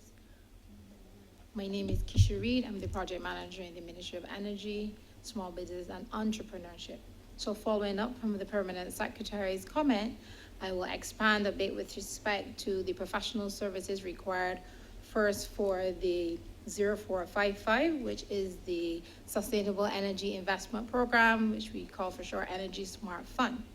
So the program is basically at the initializing phase. We would have only signed the grant agreement with the European Union in February. So the program is co-funded by the IDB to the tune of $30 million, and we were able to successfully receive a grant from the European Union to the tune of 13.2 million euros. So in the first year, what we're seeking to do as it relates to the largest component of the project is to do the various pre-feasibility studies that are required. Now, this component seeks to retrofit over 100 government buildings. It builds on the work that would have previously done on the other program that I'll speak to next. So we need to get a better understanding in terms of the structural integrity of the buildings before we actually seek to put solar PV on the roofs. So we have consultancy services with respect to hiring a structural engineering firm to do that work. We also have to complete investment grade audits to get a better understanding in terms of the energy use for the various buildings, and to plan in terms of what are the actual retrofits we will be doing. Because in the past, what we recognize, some buildings are right for retrofitting in terms of the energy side of things. So you will retrofit the lighting, the air conditioning, but they're not the best for solar. And the flip side is also, we've also recognized that also occurs. So we need to have these pre-feasibility work to understand really what's happening in these buildings before we start and before we prepare the various tender documents to go to get a contractor to actually do the work. The minister would have also mentioned under this program, the first component also seeks to recapitalize this SMART Fund, which is managed by the Enterprise Growth Fund Limited. And with this new phase, what we're seeking to do is to improve the reach with respect to small and micro enterprises. So we are working along with Fund Access, which also falls under this ministry, to be able to reach those type of businesses, whereas EGFL has a more of a focus to small and medium type businesses. So we do have some consultancy services in here to support both entities with respect to getting the word out there and assisting those small and medium-sized businesses to actually come to the fund. The fund would not only allow businesses to do their retrofits, their renewable energy and energy efficiency retrofits, but we also will be offering this TOS grant resources to do pilot projects for small businesses. Because one of the things we recognize is sometimes it's not easy for businesses to enter into loans, and especially with COVID, this scenario will be exacerbated. And we'll be focusing not only on SMEs, but we'll be also focusing on tourism sector, who has been severely impacted by COVID under this new phase of the program. So I'll just go quickly to 0455 to just summarize. This program is actually coming to an end. It ends in November this year. And as the PS would have mentioned earlier, we would have done a number of studies on various areas for the ministry. One that is the largest of the studies was actually the ocean energy studies. We would have looked in terms of the detailed, comprehensive review on offshore wind, fixed and floating. We looked at ocean thermal convergence, and we did a bit of a scoping on wave technology. And we didn't only look at the technical sides of things, but the consulting firm would have also looked at the regulatory framework that needs to be in place, the environmental concerns, and also the issue of financing these type of projects. And you'll hear more about that going forward. We also would have done a comprehensive needs assessment of the sector, looking at all of the government agencies involved in managing this new sustainable energy sector, and understanding the needs going forward. So we also looked at the human resource capacity and what training is required.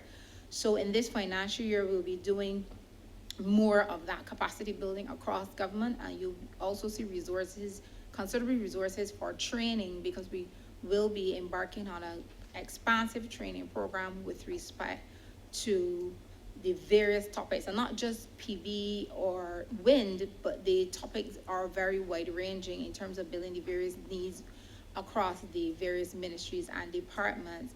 And the last one I will highlight is the public education and professional strengthening that would finish by mid this new financial year. And that body of work is actually looking at your primary, secondary, and tertiary institutions. The consulting firm would have done a gap analysis in terms of, with respect to the policy, where we need to be in terms of our educational system. because it's okay to do the retrofits within government, etc., but you need to build sustainability in the system. So the entire system needs to be based on the new policy, and all the children in the system, the school children, the persons working in the system, insurance companies, etc., need to understand where we're going. So this body of work will also continue in the new financial year, and currently we are doing some addressing immediate needs. So we've had some trainer programs have already been rolled out with teachers from SJPI and BCC, etc., who have been benefiting from this body of work.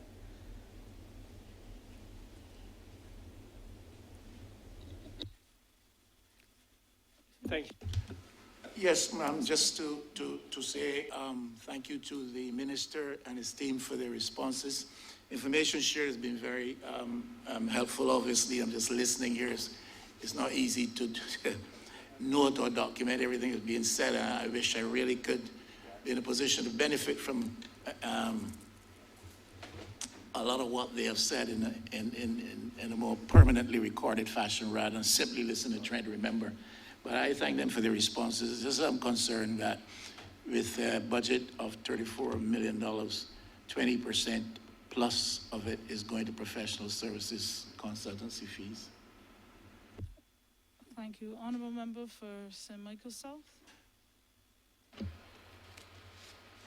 Thank you very much, Madam Chair. Good morning to the team from the ministry. I have a comment and a few questions, if I'm allowed to do the questions one after one, so as to give them a chance to respond. First, my comment relates to the fact that I would just like the minister to give my fisher folk the assurance, I'm sure they would feel more assured if it came from him than from me, that they too would be benefiting from the monies that are being made available for the persons who were displaced by COVID. And then my second comment relates to the idea that there is work happening in the maritime space, particularly as it looks at ocean exploration as a source of energy, to guarantee that those conversations should also be occurring with the Ministry of Maritime Affairs, who is also doing some work, research in that field as well. And also as it relates to the biomass as an energy source, of course, anything to do with sargassum being used as part of that biomass would also be a conversation I would like to have. But my questions relate to, one, the subprogram 0162, trust loans. And of course, just to give the public an update, but more specifically as it relates to the financial literacy. I've heard the minister speak on it several times. What does that mean for Barbados? What does that mean for small business people? How is that going to be part of the transformational agenda of the ministry? Then my second question relates to the electronic single window, which is subprogram 410. And the electronic single window for me is obviously very important, as the ministry is also doing its own single window. But what does that mean in terms of the ease of doing business? Why is that important to the ministry?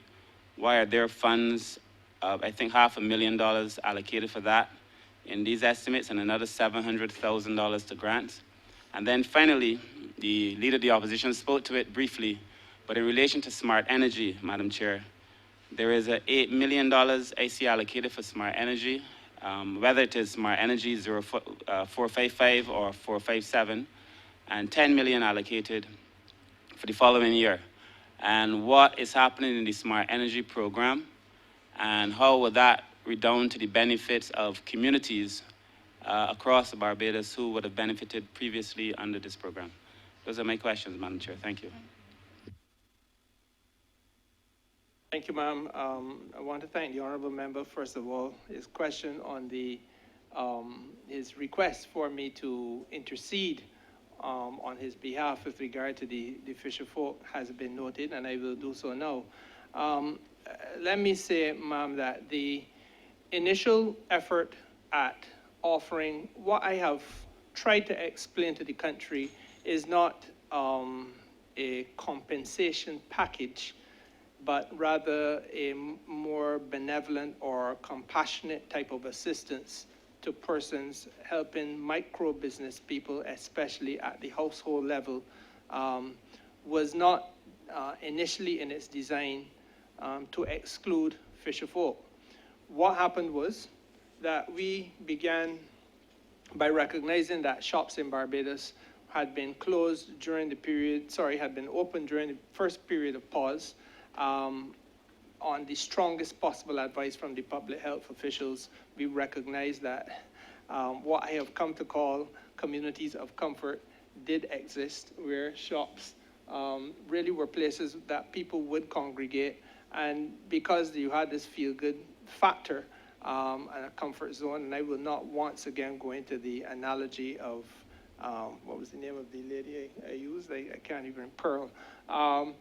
But we found that there were potential problems that would arise, and therefore it was felt it was better to close the shops.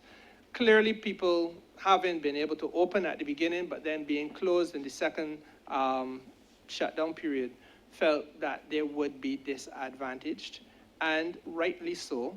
The Prime Minister sought to make an intervention, but we could not possibly calculate with certainty, and that's why I'm reluctant to use the term compensation. We could not calculate with certainty what the specific compensation would be for every shop in Barbados. And so therefore, an effort was made to find a middle ground of $750 per week for the 2-week period that the initial pause was expected to run.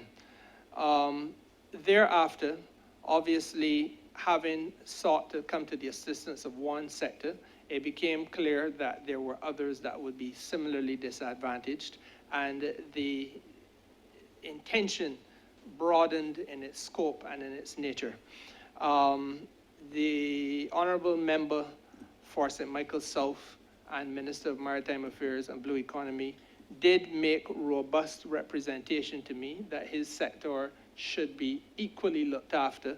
And after discussion with the minister responsible for finance in the Ministry of Finance, we came to an agreement between the three of us that we could do this, subject, of course, to the imprimatur of Cabinet, and that was achieved. And so therefore, there is no issue whatsoever.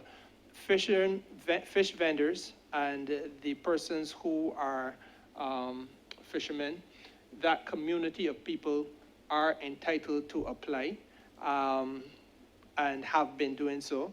And I believe it would be remiss of me to say that payments have already been made. I can't say that with certainty because I do know that it was only last Tuesday that we came to this place in order to get the supplementary of $6.5 million, which allows us to have sufficient funds to begin the payment for that new category of persons, and also to continue payments for taxis as well. So I could not say to what extent payments have been made at this stage, but certainly I do know that it is an entitlement.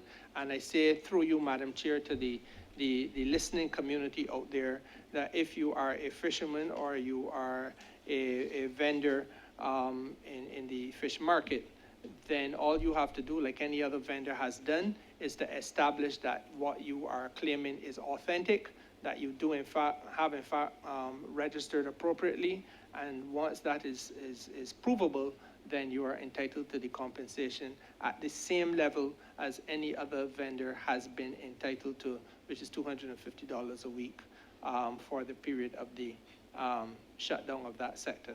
So that from the very beginning up until the day that it reopens or had reopened, then there would be an entitlement, and that is easily calculated. The other issue that the Honourable Member raised was the question of financial literacy, and I thank him for it.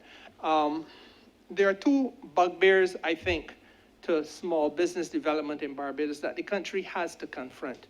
And I say this with a certain degree of passion because I personally believe that this has plagued Barbadians. Certainly I've seen it in my constituency for many years.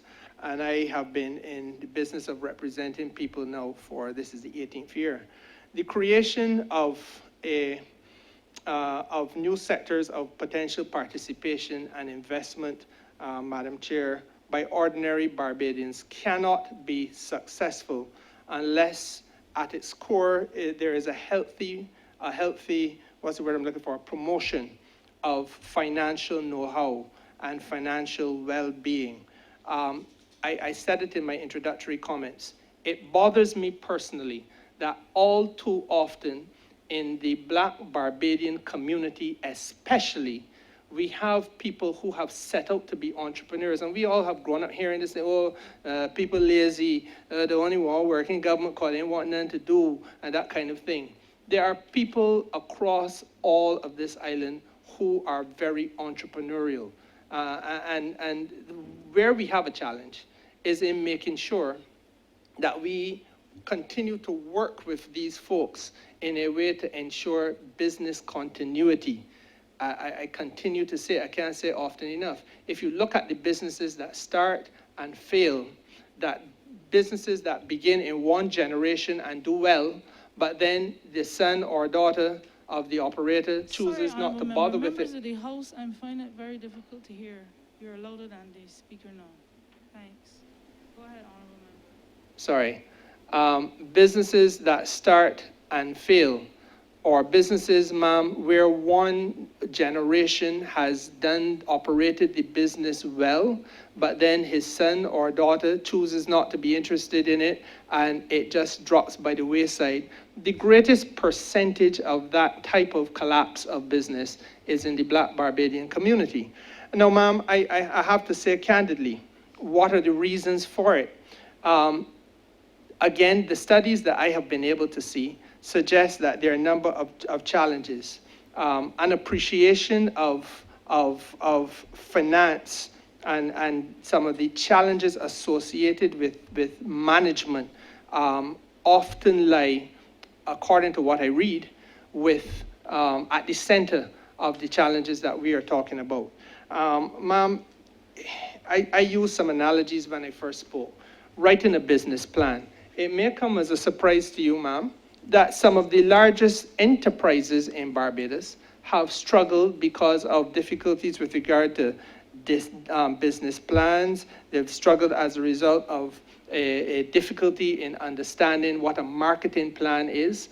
I don't want to tell tales out of school, but I think that most people would be quite surprised to discover that if you were to go and look for the marketing plan of that multi-billion-dollar airplane sitting down in a hangar at Grantley Adams right now, the Concorde, you would be hard-pressed to find it.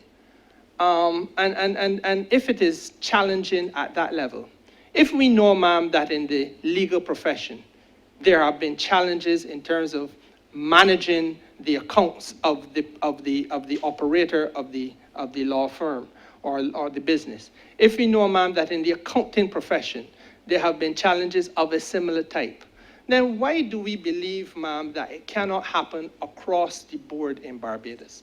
And so therefore, what I think has to be done is for this country to come face to face with the reality that it isn't just about saying, okay, I went to school and I got 4 O levels or whatever, but it is about helping people to understand how to navigate the peaks and troughs of the commercial system, the landscape of the commercial system, which becomes more complicated day by day. And in some ways, ma'am, we all know this is true because we've experienced it. It is far more difficult for you to open a bank account today, ma'am, than it was when you were a little girl. And that is just a very simple example of it. So you have, I think, to recognize that what this is about helping people to understand the basics of what management is, understand the basis of what financial planning is, understand what share ownership is, understand what equity financing is, those things that are necessary skills for people at all levels to be able to draw on if they're going to be able to survive the challenges that they're confronting. I would want to go further, ma'am. I think that one of the beauties of the financial literacy program is that it speaks now not just to the adult population, but also to our children. COVID has been unkind to us. It was intended that when term opened in January, the Ministry of Education would be my partner and that the Minister of Education would have had the opportunity of being the Minister of Education for the first time to have financial literacy classes going on as part of the curriculum activity that would have been taking place in both primary and secondary schools. And why? Because it is perhaps late in the day for us to be trying to get some of these basics instilled in the adult population. Not that it is impossible or that it is effort and time badly spent or badly invested. But ma'am, we all know that if we can start with our little children, and if we can say to your sons and daughters that not just this is the benefit of savings, but having saved, how do you invest wisely? Having saved, how then do you plan the way in which you could use that money to make more money? And if you look around, there are some youngsters. I saw a thing on CBC a couple of weeks ago with a 15-year-old at Queen's College who started his own business and doing remarkably well. But we have to have more of that, because that is how the entrepreneurship is built. And I go further still, ma'am. Part and parcel of the literacy, financial literacy, is to understand that it isn't just about being trained. Right now, the trust loans, and I'm going to invite the CEO of the trust loans to speak on this matter, but it isn't just a question about being trained, but also about partnering with people after the training. And one of the weaknesses that we have in this country is that we don't recognize that even as a person who is a business person, a small entrepreneur, maybe 2 or 3 people working in the micro business with him, but you're very busy. You still got your family life. You're still running helter and skelter to make sure that you're making ends meet, to do everything. But you make a little bit of time to do the training. Having then done that training, you're plunged back into the business, but there still has to be a continuity, someone to work with you, to hold your hand. Because you were taught that you have to get the accounting right. You have to know, and you said, well, you go to QuickBooks and this will help you get this thing done. But you know what? Who is working with you for a month? Which consultant is coming in to spend a month or 2 with you to make sure that you continue to do those things that you were taught in the correct way? Which consultant is coming in to make sure that your marketing is being done in the correct way? Where is the consultant who comes in to assist you with your human resource planning? And until we dedicate resources, in my view, towards small and micro enterprise in that way, so as to ensure that people who are doing a business can rely on the state as a partner, or the state's stakeholders, not necessarily the government when I say the state, but the stakeholders, that network of small business entities that help finance, that help offer technical assistance, etc., collectively must now be seen as a network that also offers us the intellectual wherewithal, the skill sets, and we can work through how best we collaborate to pay these people, but to come in and work with businesses. And I believe, ma'am, if you start at 50 businesses this year, and you can work with them and get them to have access to some consultancy on some of the legal issues they confront, consultancy on some of the managerial issues they confront, consultancies on some of the financial issues they confront, IT issues that they confront, ma'am. You help keep them going and put them on a platform where they can move from small to medium, and from medium, perhaps, ma'am, to export level scale. That is what we need, but that is what has never happened. There has not been that continuous developmental partnership. And frankly, ma'am, I think it is absolutely necessary. I don't want to go on. The honourable member asked a number of questions. I think he also spoke to the electronic single window.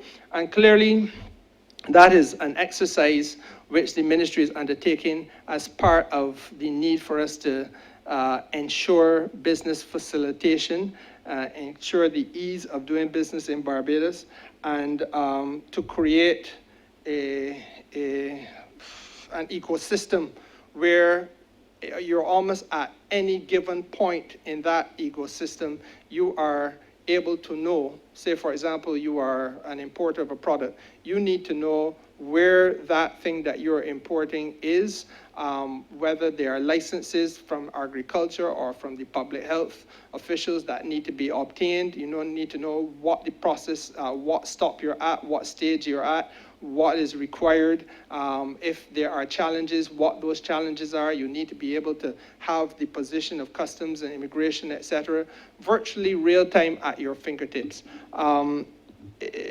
With regard to the financing of it, PS Reed, perhaps you can assist me. Do we have Katrina's here? Yeah, Katrina. Yes. I will invite, therefore, ma'am, the chief economist in the ministry to speak to this matter of the electronic single window a little bit more, with your permission.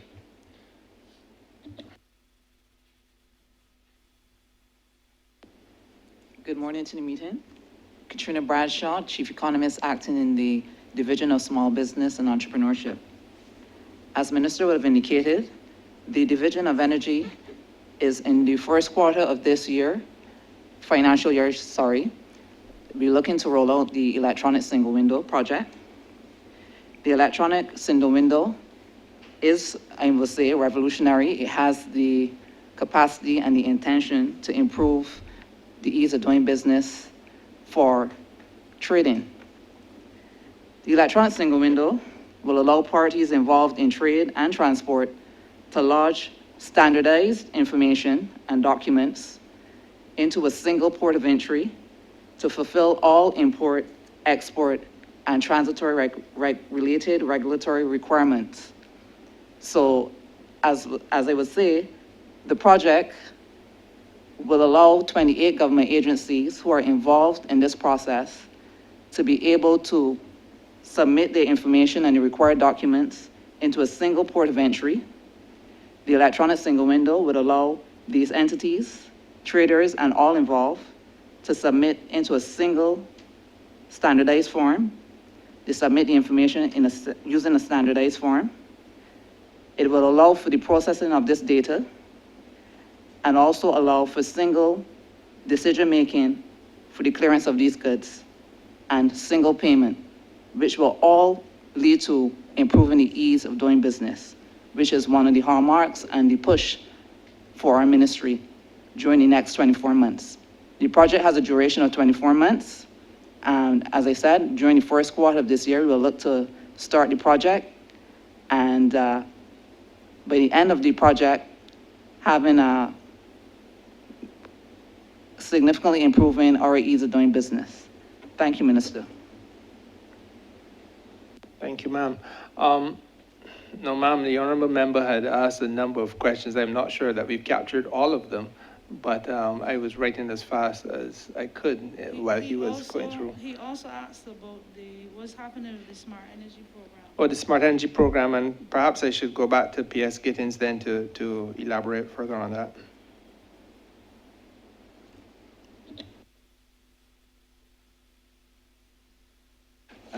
If I recall the question, I think the minister was asking about the involvement at the community level. And the Smart Energy Program is really not geared at the individual level per se, but notwithstanding the investment fund, which provide for the on-lending for renewable energy projects and EE projects, make provision for a large part of this fund to go towards those small and micro businesses. And for this reason, under the previous program, well, it was just the EGFL dispersing funds to small businesses. The government took the decision and we recognized that there were some micro businesses which were not necessarily being covered in that net. And then for that reason, fund access, which caters more for those much smaller businesses, is involved in the program as part of the partners. So while it is not going to be geared directly for individuals at the community level, it is still there for ensuring that those small and micro businesses can take part in this new sector, which we call the renewable energy sector. So therefore, it is not only focusing, or the fund is not only gearing for those large, big businesses, but it is geared at those small and micro businesses so that they can benefit from getting these small, these loans, which are at concessionary rates, to bring them into the new sector and be able to benefit from the new, the benefits that can be derived from the renewable energy sector. Thank you. Through you, Madam Chair, and thank you so much, Minister, and thanks to your team as well.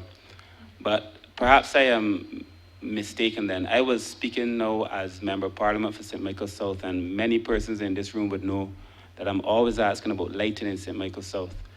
And I was of the view, perhaps wrongly so, that the lighting where we were changing out the older lights and replacing them with these smart lights, these brighter LED bulbs, I think they were, was under this program. Perhaps not. But if that's not the case, I'm still keen to know. No. If I could interrupt the honourable member, ma'am, with the greatest reluctance, he is entirely correct. We misappreciated the thrust of his question, and it can be answered if he wants still to Of course, Minister. Thank you so much. Therefore, Ms. Reid, please.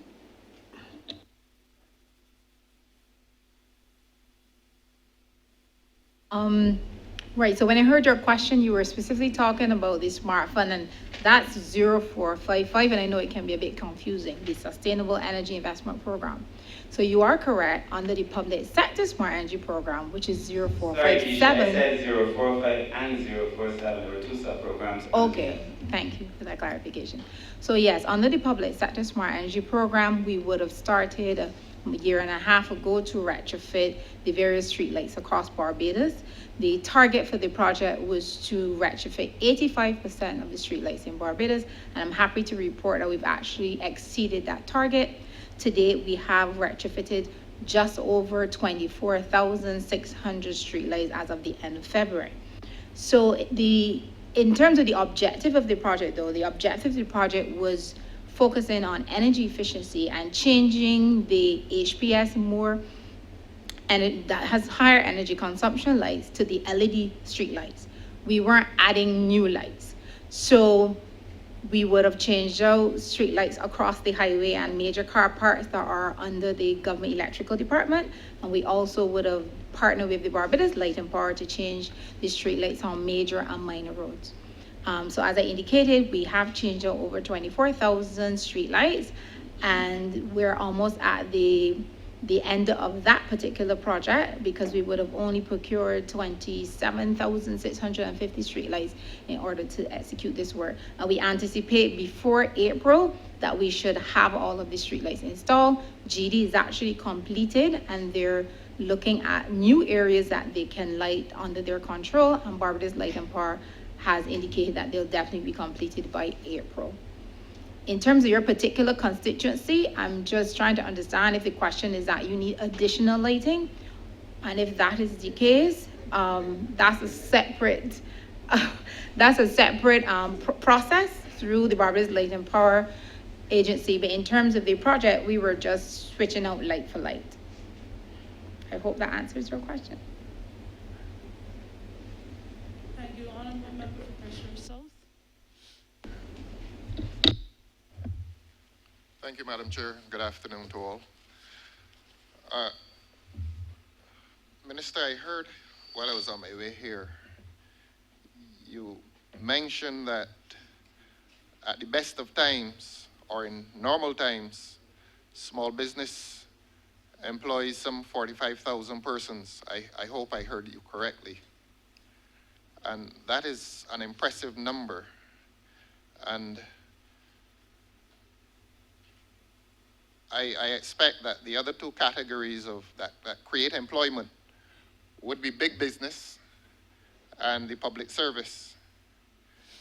Now, my question relates to all three categories in terms of government's thrust towards the creation of employment in the future. It is obvious that we're in the middle of an IMF program, so that the public service will not be a focus for the creation of employment going forward. I want to ask you, as a part of that collective voice that is responsible for government's policy, as between small business and big business, where will be that major thrust towards the creation of new employment in future? That's my question. my first question. Ma'am, I thank the honourable member. He's thrown the net wide and has provoked some thought. I would want to say, ma'am, that it perhaps asks me to reflect on something that we have not spoken to in this debate as yet. But the question, ma'am, of credit has been on the forefront of my mind as the minister, and certainly as part of the policy developmental work of the Division of Commerce and of Small Business in the ministry. Now, if you're going to talk about generating employment, let us try to deconstruct and reconstruct how businesses operate. Small and micro businesses, according to the literature, and certainly if you talk to people around Barbados, it's not just a theoretical thing, it's a common understanding. What are their challenges? Well, as minister, what I've tried to do is not to just superimpose my view, but to get a feel for people who live this, who practice this in a day-by-day reality. And the honourable member who just spoke knows that he and I were small business persons together, albeit we practice as attorneys at law in the same chambers. But the fact of the matter is, ma'am, we are qualified or in terms of the criteria that defines what a small business is, so too were we. And part of the challenge that you confront, ma'am, is, and I think perhaps one of the biggest challenges, is the question of credit. The honourable member is right. The study shows it's 46, not 45,000 people who in 2016 were micro, small, or medium business size employees,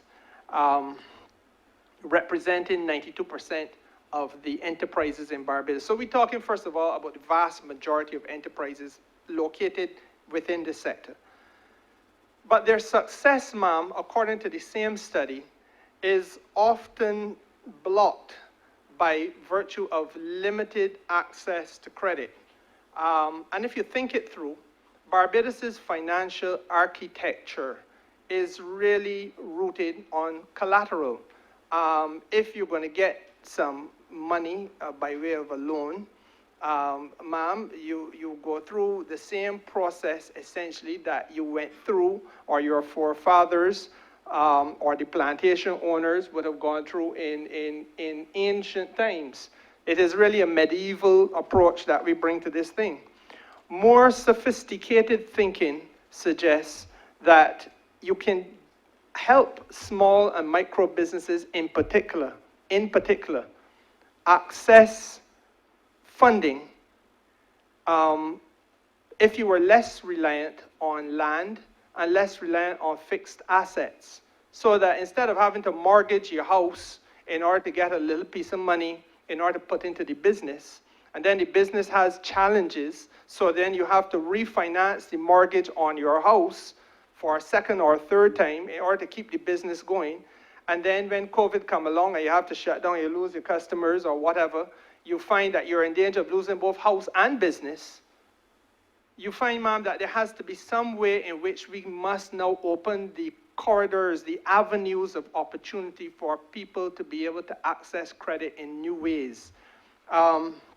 Across Latin America and in more progressive states in Africa, what they have done, ma'am, is to recognize that movable assets should and can be utilized to assist people in getting credit, which then allows them to plow that credit back into the business they have and generate productive activity and the employment that the honourable member is talking about. Every business involved in commodity production has some amount of machinery, ma'am. Every mechanic has equipment, ma'am.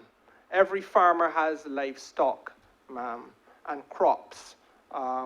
Every business has accounts receivables.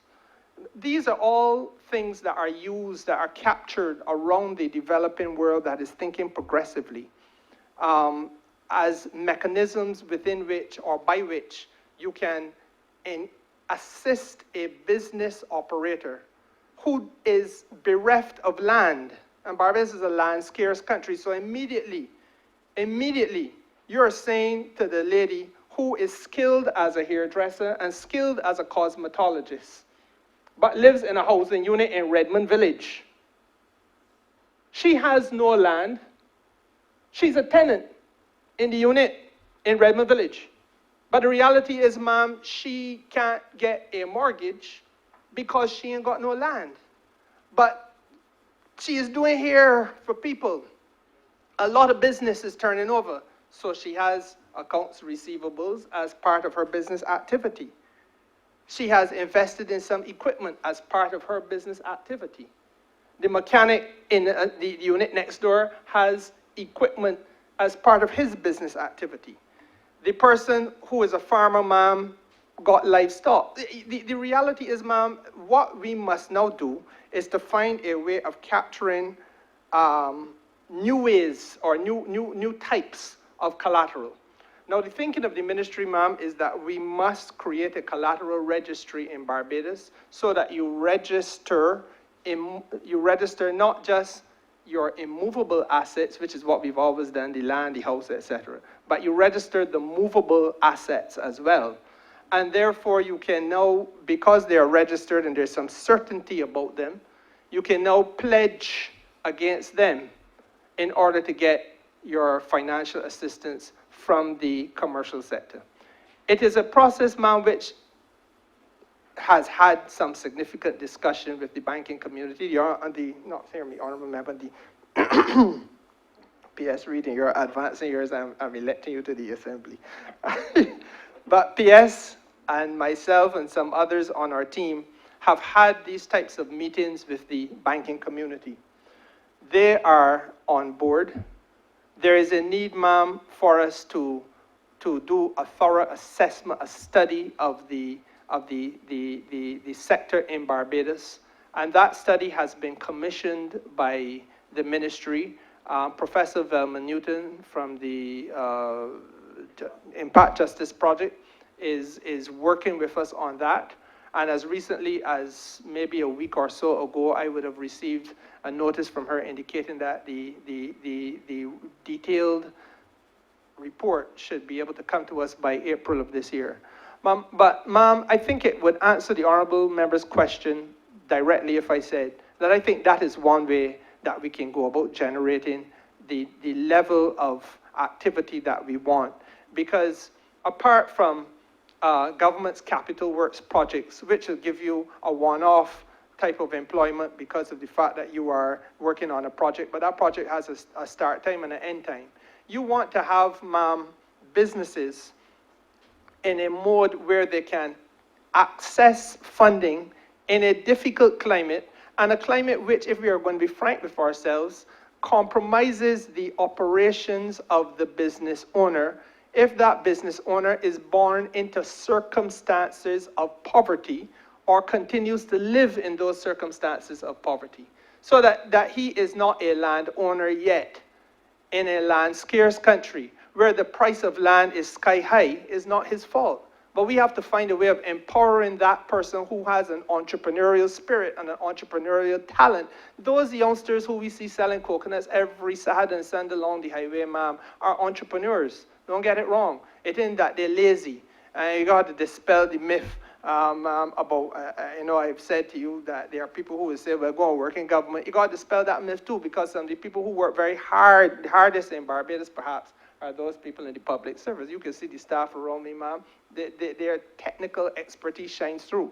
But, ma'am, we have now to make sure that in the micro and small business sector in particular, we unleash the skill sets that exist for entrepreneurship.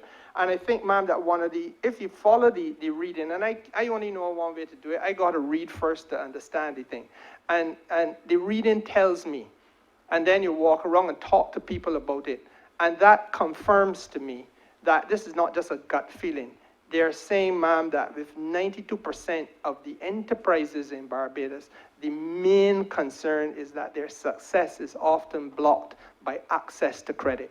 And it is a duty, I think, that we have now to find creative ways of empowering this community of entrepreneurs so that they can then generate employment for themselves, first of all, and for others as well. I don't know if that answers the honourable member's question. Yes, it does. Thank you very much. And to follow up, I want to congratulate you and the ministry for the very compassionate attention that you're displaying towards vending. That's the term you use consistently. And while I congratulate you and the ministry, I know that you would not want to miss the opportunity to say that your attention is not only on vending, but that there are several thousands of young persons out there, not so young, who are interested in endeavors other than vending. There's manufacturing. We go into stores and we buy so many things that are made thousands of miles away without the instant realization that we would be equally willing to buy some of those same things if they're made in Barbados, believe it or not. There's farming. I had not listed farming, but thanks to you in your address just now, I did not think of farming. There's farming, which is a new and emerging area for young entrepreneurs. I know you'd want to seize the opportunity to tell Barbadians that the focus is on these persons as well, the creative industries. And when I say creative industries, I'm not only speaking of literature and music and so on. When I use the word creative, I'm talking about using the creative intellect even to manufacture material goods. And the forgotten child in business, sport. We have taken our sportsmen for granted. We are not aware, we live in a world in which we are not aware that our cricketers particularly are businessmen, and that they certainly attract a lot of people to this country who spend money. They certainly attract a lot of money to this country by their own performance. We neglect them, we ignore them, we treat them like minstrels, we pay them if they make us feel good, and if they don't make us feel good, we don't like to pay them. But I want to, and I know you agree with me, that our cricketers in particular, or footballers, are business persons. When a person takes up a sport professionally, he becomes a business person, and he is no less a business person than any other person, a manufacturer, a farmer, and endeavors such as that. So my broad question to you, I've congratulated you for focusing on vending, but I know that you want to seize the opportunity to say to Barbadians that your focus goes beyond vending and goes towards other young persons who are interested in entrepreneurship. Thank you very much, Minister. I must thank you, Honourable Member, because it was only when you drew it to my attention that I recognized the extent to which I may have been emphasizing that. And I wouldn't want the takeaway to be that that is the be-all and end-all of the ministry's focus. Quite the contrary. Perhaps it is because of the fact that we put so much effort into it. But the reality is, ma'am, that the Honourable Member is 100% right.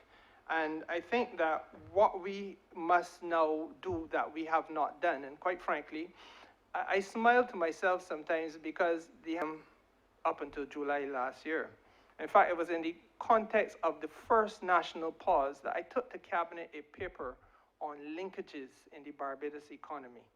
And my colleagues in Cabinet approved in principle the fact that what we had to try to do was to build out linkages between the tourism sector, which at that time was still the lead player, preeminent, and other sectors which could grow with the tourism impetus being associated with them. So for example, the linkage between tourism and culture is abundantly clear.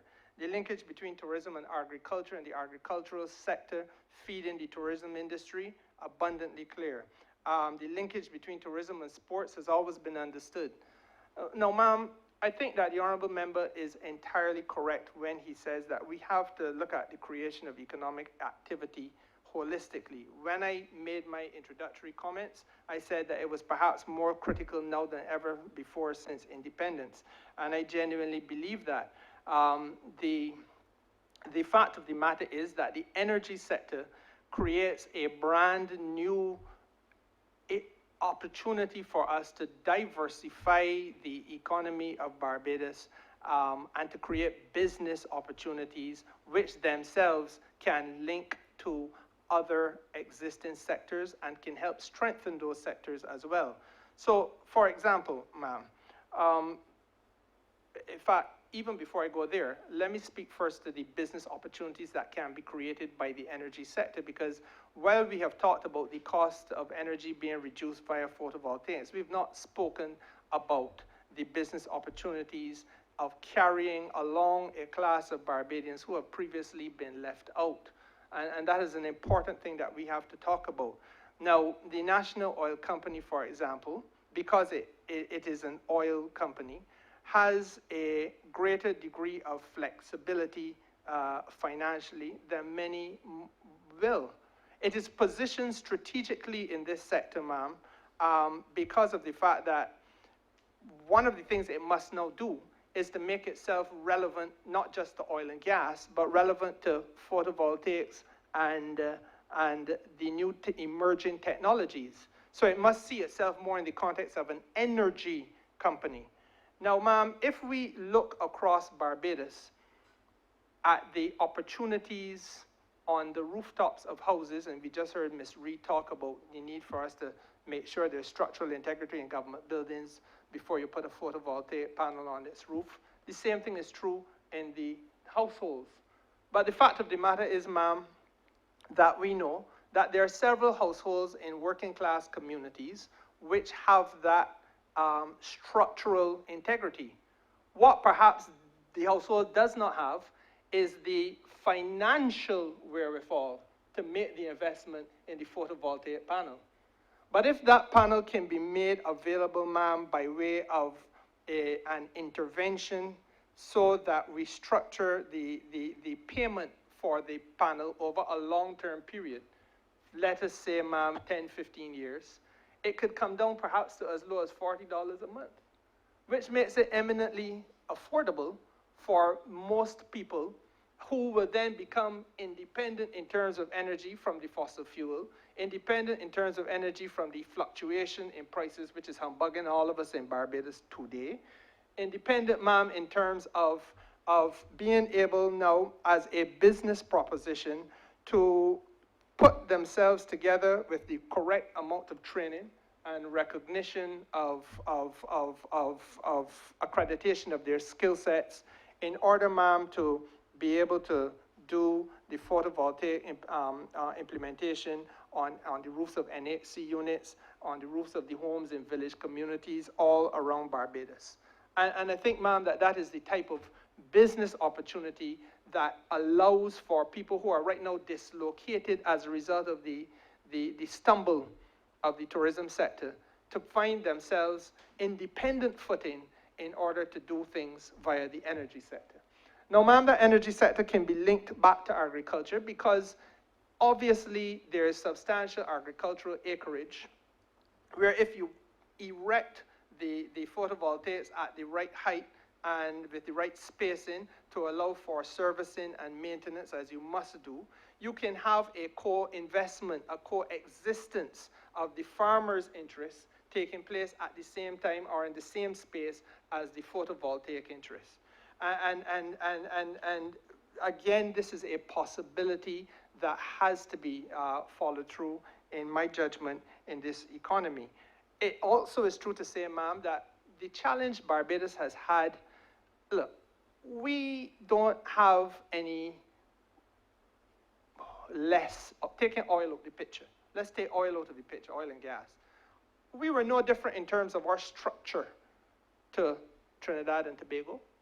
We imported most of our raw materials as they did. What they had that we did not have that allowed them to build out a manufacturing sector was access to eminently affordable oil and gas. Now, ma'am, when you introduce photovoltaics and renewable energy into the mix, it creates an opportunity for us to be, again, speaking the language of having manufacturing activity done, but at a cost that is competitive because of the fact, ma'am, that in the same way that others have to import their raw material, we import in our raw material too, but we can translate, we can do the value-added work, we can build or do whatever else we need to do, ma'am, at affordable energy levels. The input of the energy is no longer a factor that knocks it dead from the very beginning and makes it a frustrated effort. And that is one of the things that have humbugged the manufacturing sector in Barbados.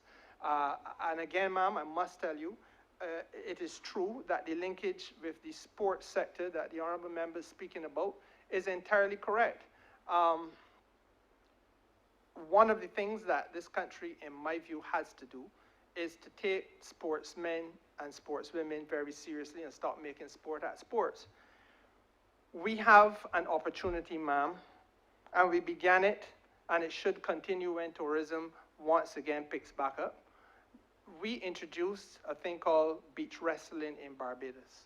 We have brought to this country people from the international community who come here to do coastal rowing.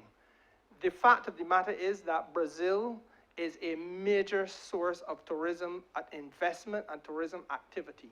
But you know, ma'am, one of the things that sell Brazil, apart from the carnival experience, and the ladies here are no less beautiful.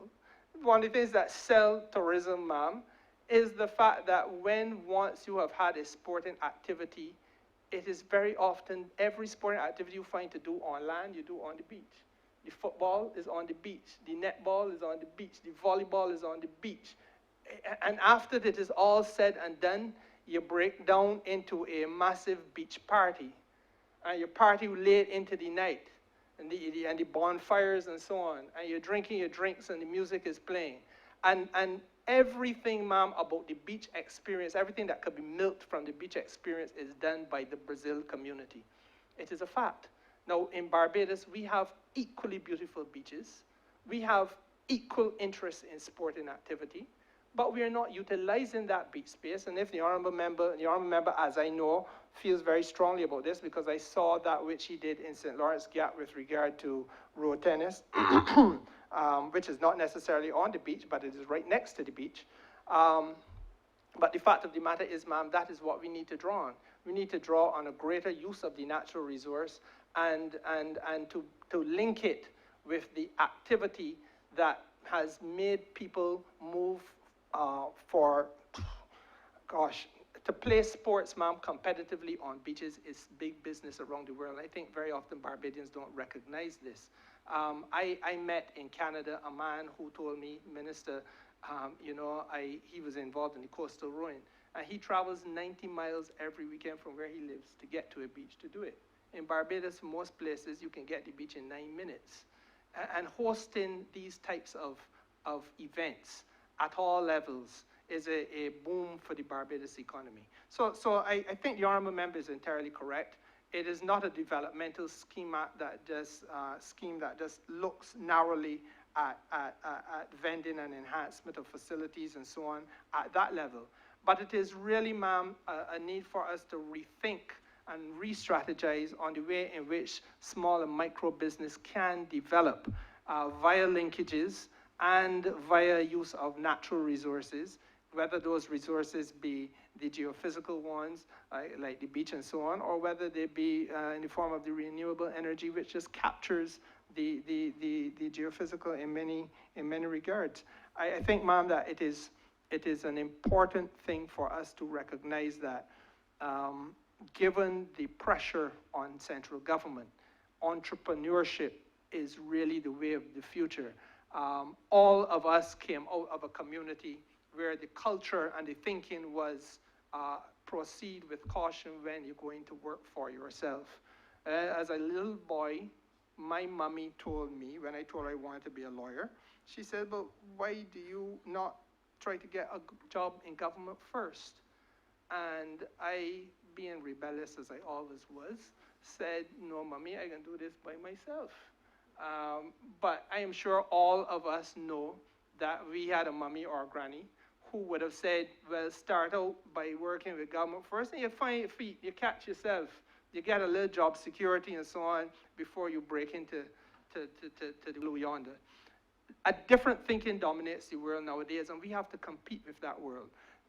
In closing, ma'am, I say simply this as well. In addition to all those other things that I talked about, is a need for us to work with the small, micro, medium enterprises at every level and in every sector on the standards of doing that which they do. And I alluded to this at the very beginning. This creation of standards and setting of those standards is absolutely important. And ma'am, it may come as a surprise to you to discover that this country has turned such a blind eye to standards maintenance and standards creation that our National Standards Institute, which was the precursor and the example that was set for the Eastern Caribbean, all of them came here bar none and borrowed from us that which we created, the National Standards Institute model. Right now, the National Standards Institute has 44 clients in the totality of the business landscape of Barbados. And that, ma'am, tells the whole tale. It tells you that we as a country have not taken the attainment and maintenance of standards, which are basically set to do two things. One, make you competitive, and two, put you in a position to export into somebody else's place and beat the trade barriers, the non-tariff trade barriers that are established to keep you out. And if we're not doing that, then, ma'am, we're not being serious about it. So we have to have a serious look at national standards development. There has to be a standards infrastructure in Barbados that we take seriously, and a standards policy, I give you the assurance, ma'am, will be rolled out by the ministry, and it is in fact put into the budget for these estimates as part of the way forward in the immediate future. Thank you very much, Minister. And you've led right into my final question on the issue of energy. And as you know, I'm capable only of asking very simple questions, and you must bear with me. When the electricity bill comes, people get very nervous. In fact, some people keep it there for 2 days before they open it. They're afraid to open it sometimes. And that goes for householders as well as business people, and particularly small business people. Now, Barbadians are quite aware, and we're educated to the point where we're hearing that the new energies are not only clean, but that they're cheaper. Minister, are you able to say on this date to Barbadians that in future, with the introduction of these new and alternative energies, that our electricity bills will be lower? That's a very simple question, and I think Barbadians anticipate a very simple answer. The simple answer, honorable members, that that is the intention. Thank you very much. And I will have, obviously, to elaborate a little bit. One of the reasons why we have paid exceptionally close detail to the attention and detail to the negotiation with the Barbados Light and Power in an effort to create the licenses which will allow for there to be a new competitive arena for generation of electricity in Barbados.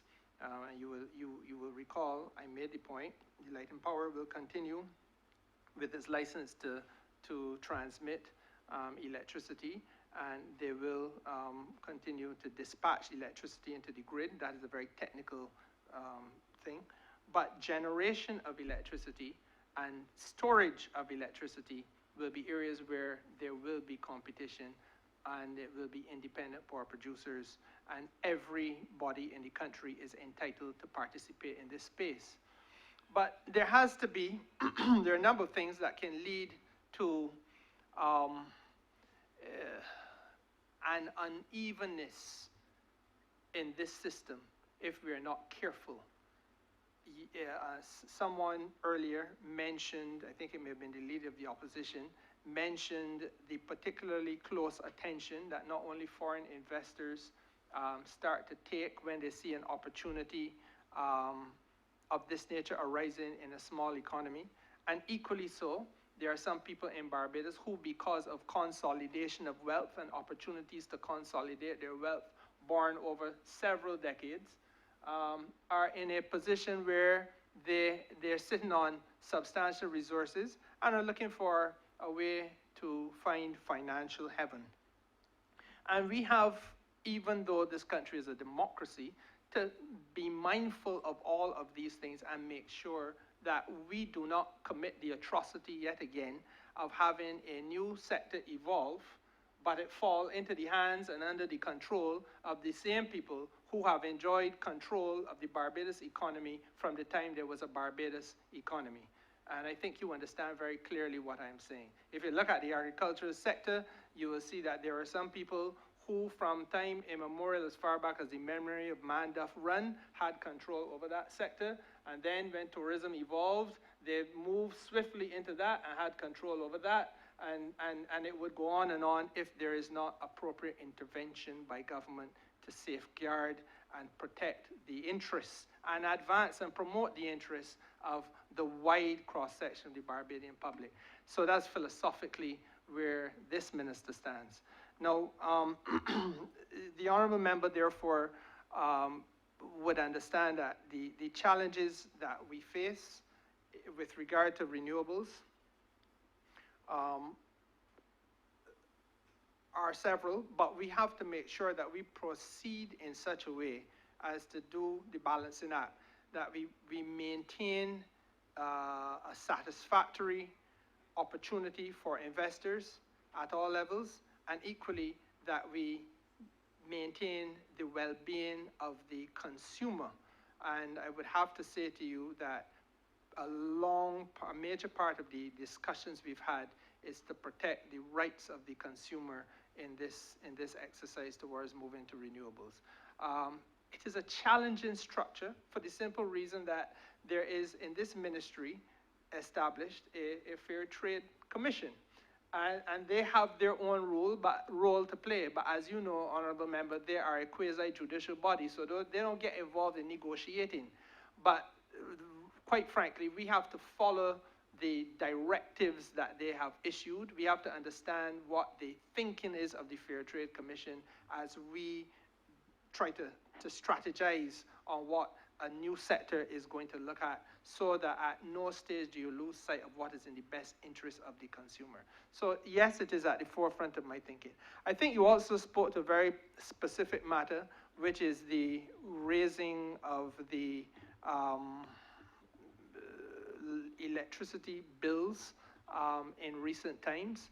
I think we all know that even at the price of petrol at the pump, government's financial architecture by way of taxation leads to certain things having to happen. And perhaps I could ask Mr. Brian Haynes, who is our chief economist and chief project analyst in the Division of Energy, to elaborate a little bit on the price increases that you have seen in recent times. Good afternoon, honourable members of this honourable chamber. And my name is Brian Haynes. I am the Chief Project Analyst in the Research and Planning Unit in the Ministry of Energy, Small Business and Entrepreneurship. Prices in Barbados are challenging things, and most of us who have studied these things know that we have this tendency to be sticky downwards, and prices go up quickly, but they're they take a long time to go downwards. Within the electricity sector, the main issue here has been oil and the variation in oil prices. And that volatility has often resulted in the price of electricity going upwards. As you know, we're moving through the fuel clause adjustment. That takes a significant portion of the of the cost of electricity. Interestingly enough, this year we've seen that drop to as low as 22 cents per kilowatt hour. The challenge, therefore, with renewables, once we can get the balance, as the minister mentioned correctly, is that we have to make sure that the use of a domestic resource in the form of the sun and the wind and the bioenergy and the wave and the offshore wind energy and so on, that comes to market at a price that is beneficial to the entire economy. It has to be beneficial to those that are the consumers and those who are the investor. But that balance has to be struck so that at no point in time there is obscenity in profitability, and whereas that the benefit of the investment redound to all involved, including the investor. So there is an opportunity for us here to bring prices down if we approach the renewable energy sector in a way that creates an environment where we can bring remove the fluctuations in oil prices that produce energy, and we have the potential to, I dare say, bring it as far down as 40%. But it means that we have to be very strong in our regulation. We have to be very strong in our market monitoring, and to ensure that we get prices that are at a level that is worthwhile to all involved. I hope that my explanation is helpful to the minister. Thank you. Honourable Member for St. John.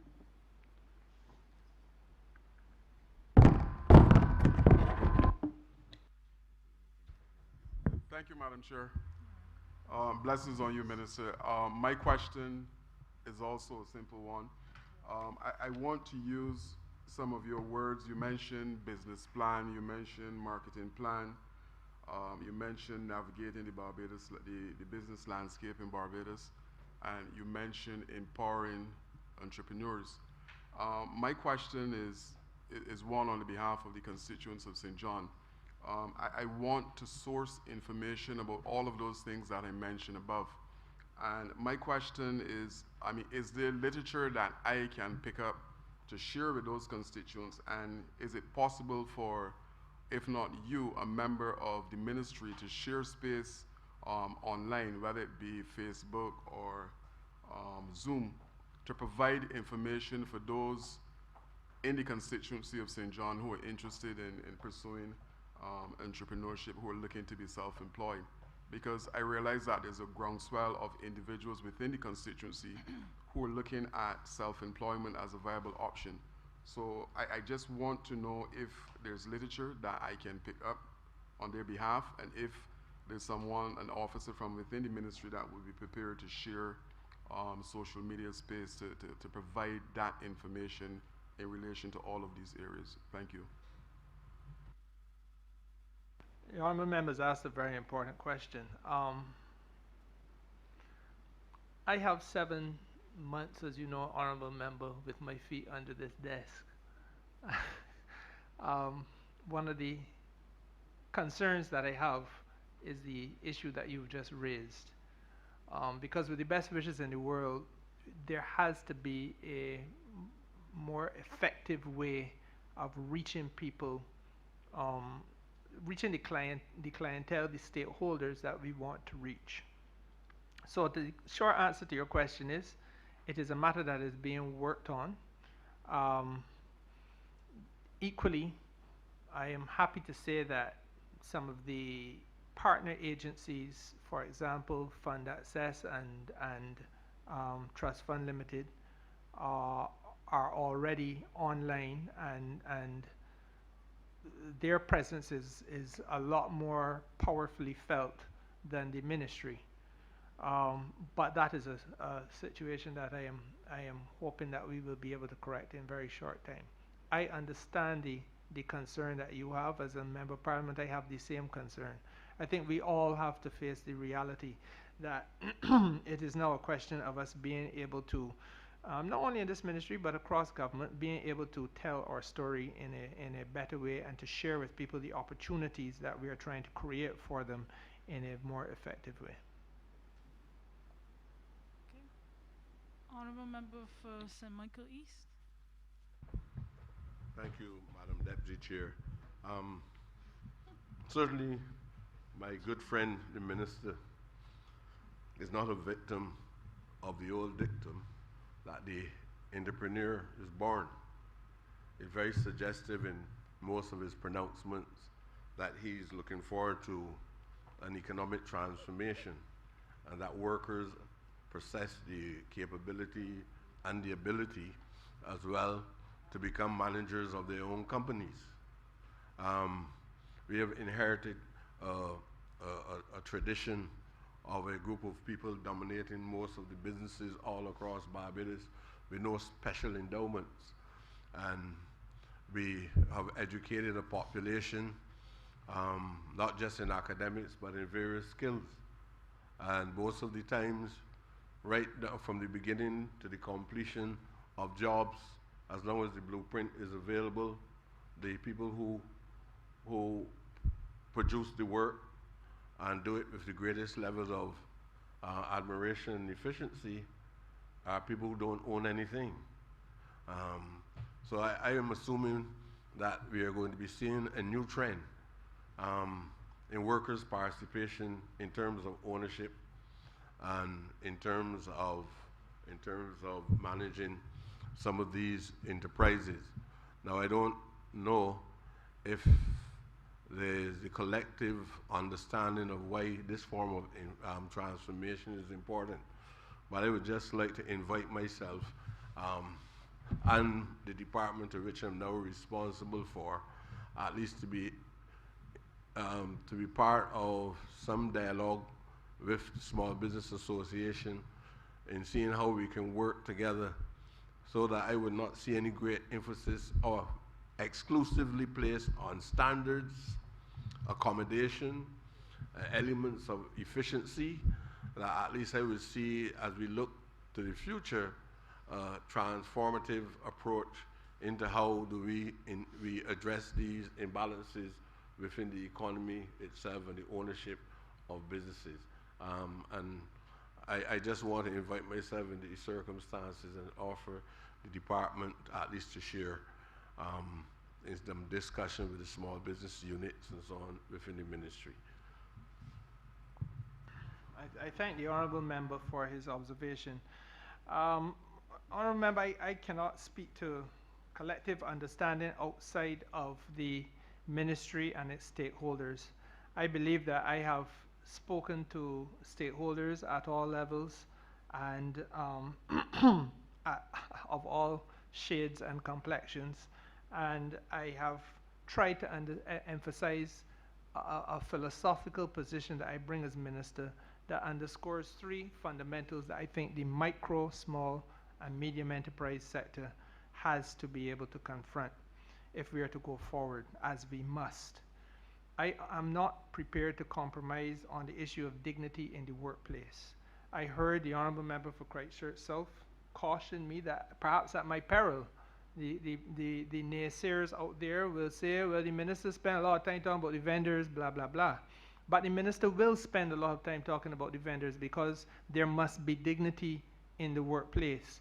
And for too long, we have had a set of circumstances which have been less than dignified for people to work in and have been poisoned by a tendency in this country to criminalize that very vulnerable and marginalized sector of people.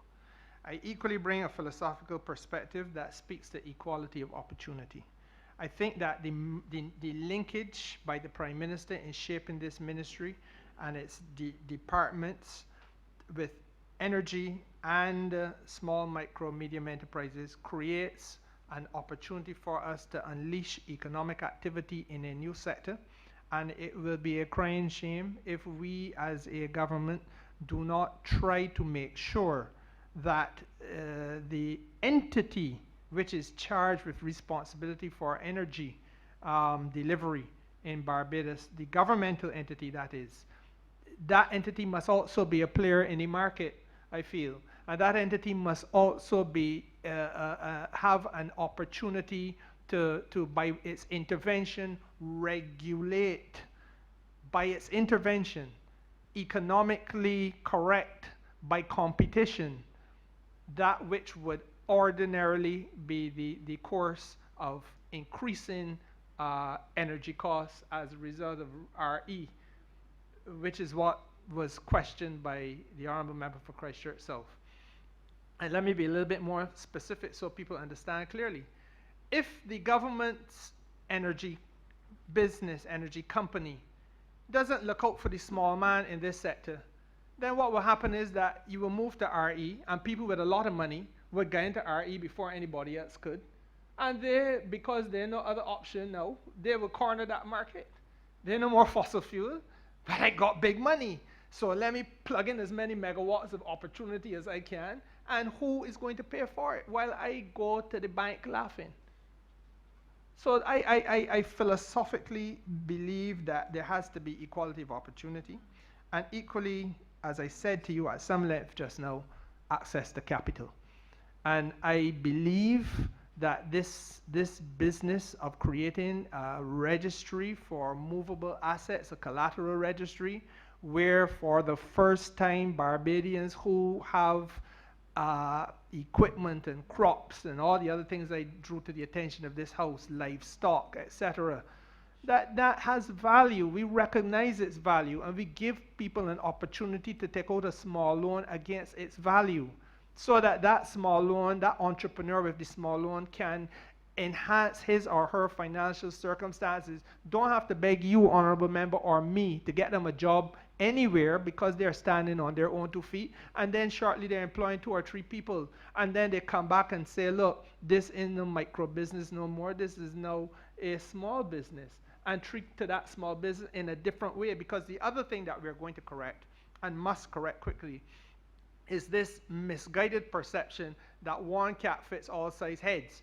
And so the same policy for micro business is the policy for small business, is the same policy for medium-sized business. That is nonsense, and that cannot work. And so therefore, again, Honourable Member, long story cut short, your intervention is welcomed, your assistance is welcomed. I understand where the thrust of your assistance offer comes from, and I think it would be a most useful thing for the office that you now hold in the office of the Prime Minister to be working with us in the redevelopment of this very critical sector. Last question, Honourable Member. Yeah, and probably this is more comment. There seems to be a view that when a small business person is involved in business, the dynamics of the business which he has, that he is supposed to remain an efficient small businessman till eternity. So you have vendors who selling on the street, but sometimes you don't get the impression from discussions that people can see them owning a mini mart and eventually owning a mega mart or so. So a vendor is a vendor, and in many cases, lots of vendors from the beginning to the end, they remain vendors. I believe that we sometimes have to engage business people in dialogue and let them know exactly where we would like to take them. I believe that sometimes you have 6 and 7 men doing the same thing, and you can see the economies of scale that can easily derive from from people forming cooperatives and consortiums and being able to exploit these different economies of scale by coming together and doing basic things, even in the retail section, of collectively purchasing items at lower unit costs. Sometimes those persons don't have the opportunity or sometimes don't fully understand where the opportunities exist in the coming together in a configuration of this type. And they just continue to conduct the business on and on and on in the same way that they probably traditionally inherited it from the grandmother or somebody. But I think that we need to have special training programs. You invite them. It is not mandatory. You're inviting them, ask them to participate because we want to work along with them, not only making small finance available to them, but also helping them, monitoring them, not because we want to know their business, but monitoring them and ensuring that they are making the required steps that they can arrive at specific objectives within a given period of time.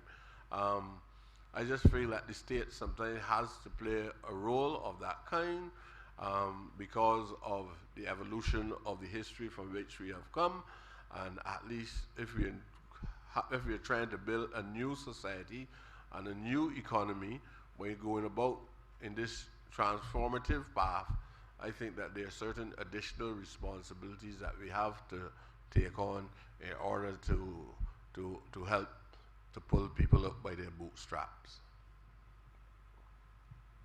I agree with you, Honourable Member. Again, my ministry on the commerce and small business and entrepreneurship side has responsibility for cooperatives, as you've quite rightly referred us to. And I quite frankly think that that is part of the way forward. We have equally as a government, in my judgment, to continue to not only work with people to build cooperatives. In fact, there's another happy coincidence because the energy cooperative was created a few months ago, and equally there is a cooperative that is on the top of my mind, the artisans and contractors, that was created just shortly after I became minister. And as I look at both of those, they speak exactly and entirely to what you are talking about. May I also say that as a government, we also have to make sure we create the opportunities as well. You would no doubt have heard, Honourable Member, the naysayers who sometimes may mean well but are not thinking developmentally, saying that, for example, with artisans and contractors, but these people don't have any experience on doing large projects, so how could they be put into the mix on a larger type government project? Or they don't have any capital to finance the startup, the mobilization. Well, the reality is that you will never have the experience if you're never given the opportunity. You will never have the capital to mobilize startups because you've never been given the opportunity. And government, given the same historical record that you've alluded to just now, government must be mindful, in my judgment, of that, and government must be the intervener that right-sizes this ship. Otherwise, it will list hopelessly in the direction of too few to the detriment of too many. And therefore... sorry, if you could segue into your wrap-up, we are more Okay. And therefore, Honourable Member, I think that it is entirely correct for us to go down the developmental route that you are suggesting. Now, if I understand the chairman of committees correctly, you are now inviting me, ma'am, to make closing remarks. Indeed, I am. Seems to have come to an end too quickly. Anyhow, ma'am, I am guided by you as I always will be. I want to thank all honourable members for their questions. I want to thank all the members of my team assembled here for participating and for sharing of their expertise. I want to give the country through you, ma'am, the assurance that this ministry is aimed only at the improvement of the economic and financial circumstances of the country, building a spirit of entrepreneurship and a culture of entrepreneurship in Barbados, and ensuring that we see a return to significant economic activity as effectively and as quickly as is possible. Obviously, ma'am, the energy sector has to play a major role in this.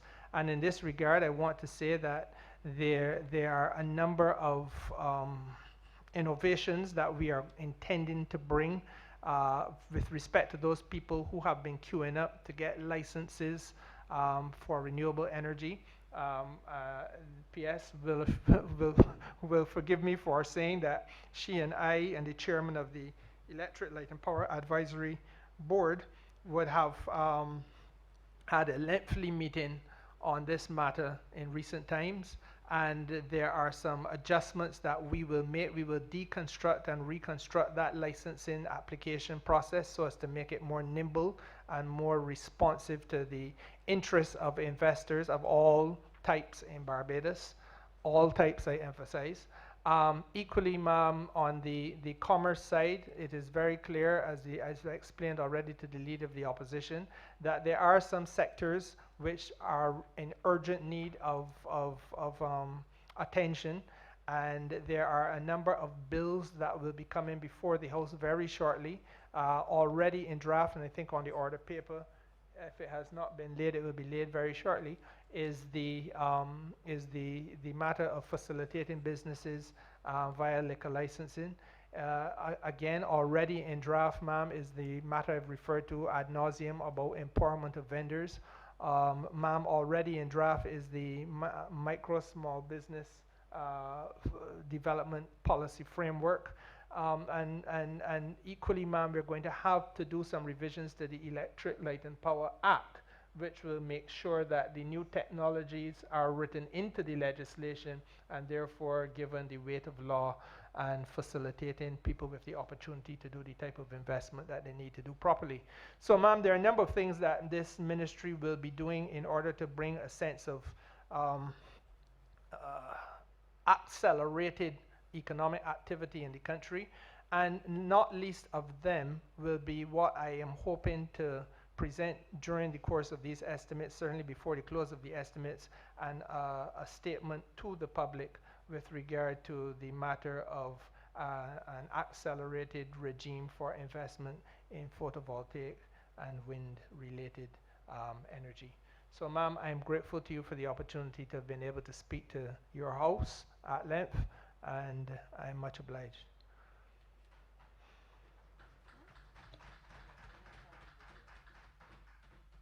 Honourable member, could you move the head, please, Minister? Beg pardon, ma'am. I beg to move that head 92 stand part. Question is that head 92 in the amount of 36,836 stand part. All honourable members in favor, please say aye. Those against, please say nay. Methinks the ayes have it.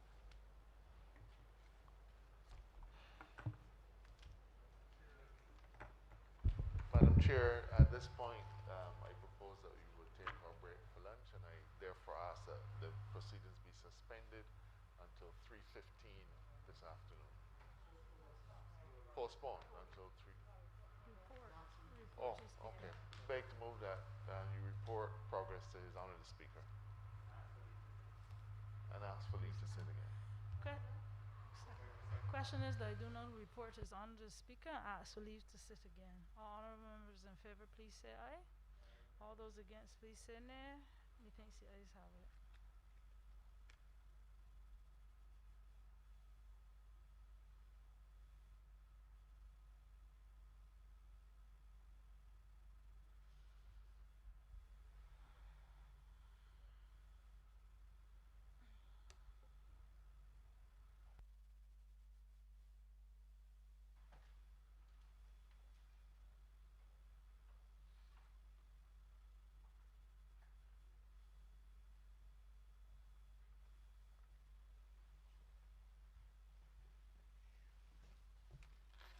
Chairman of Committees has reported progress and asks for leave to sit again.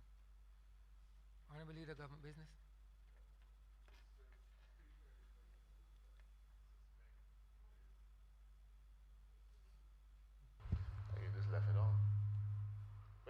suspend today's sitting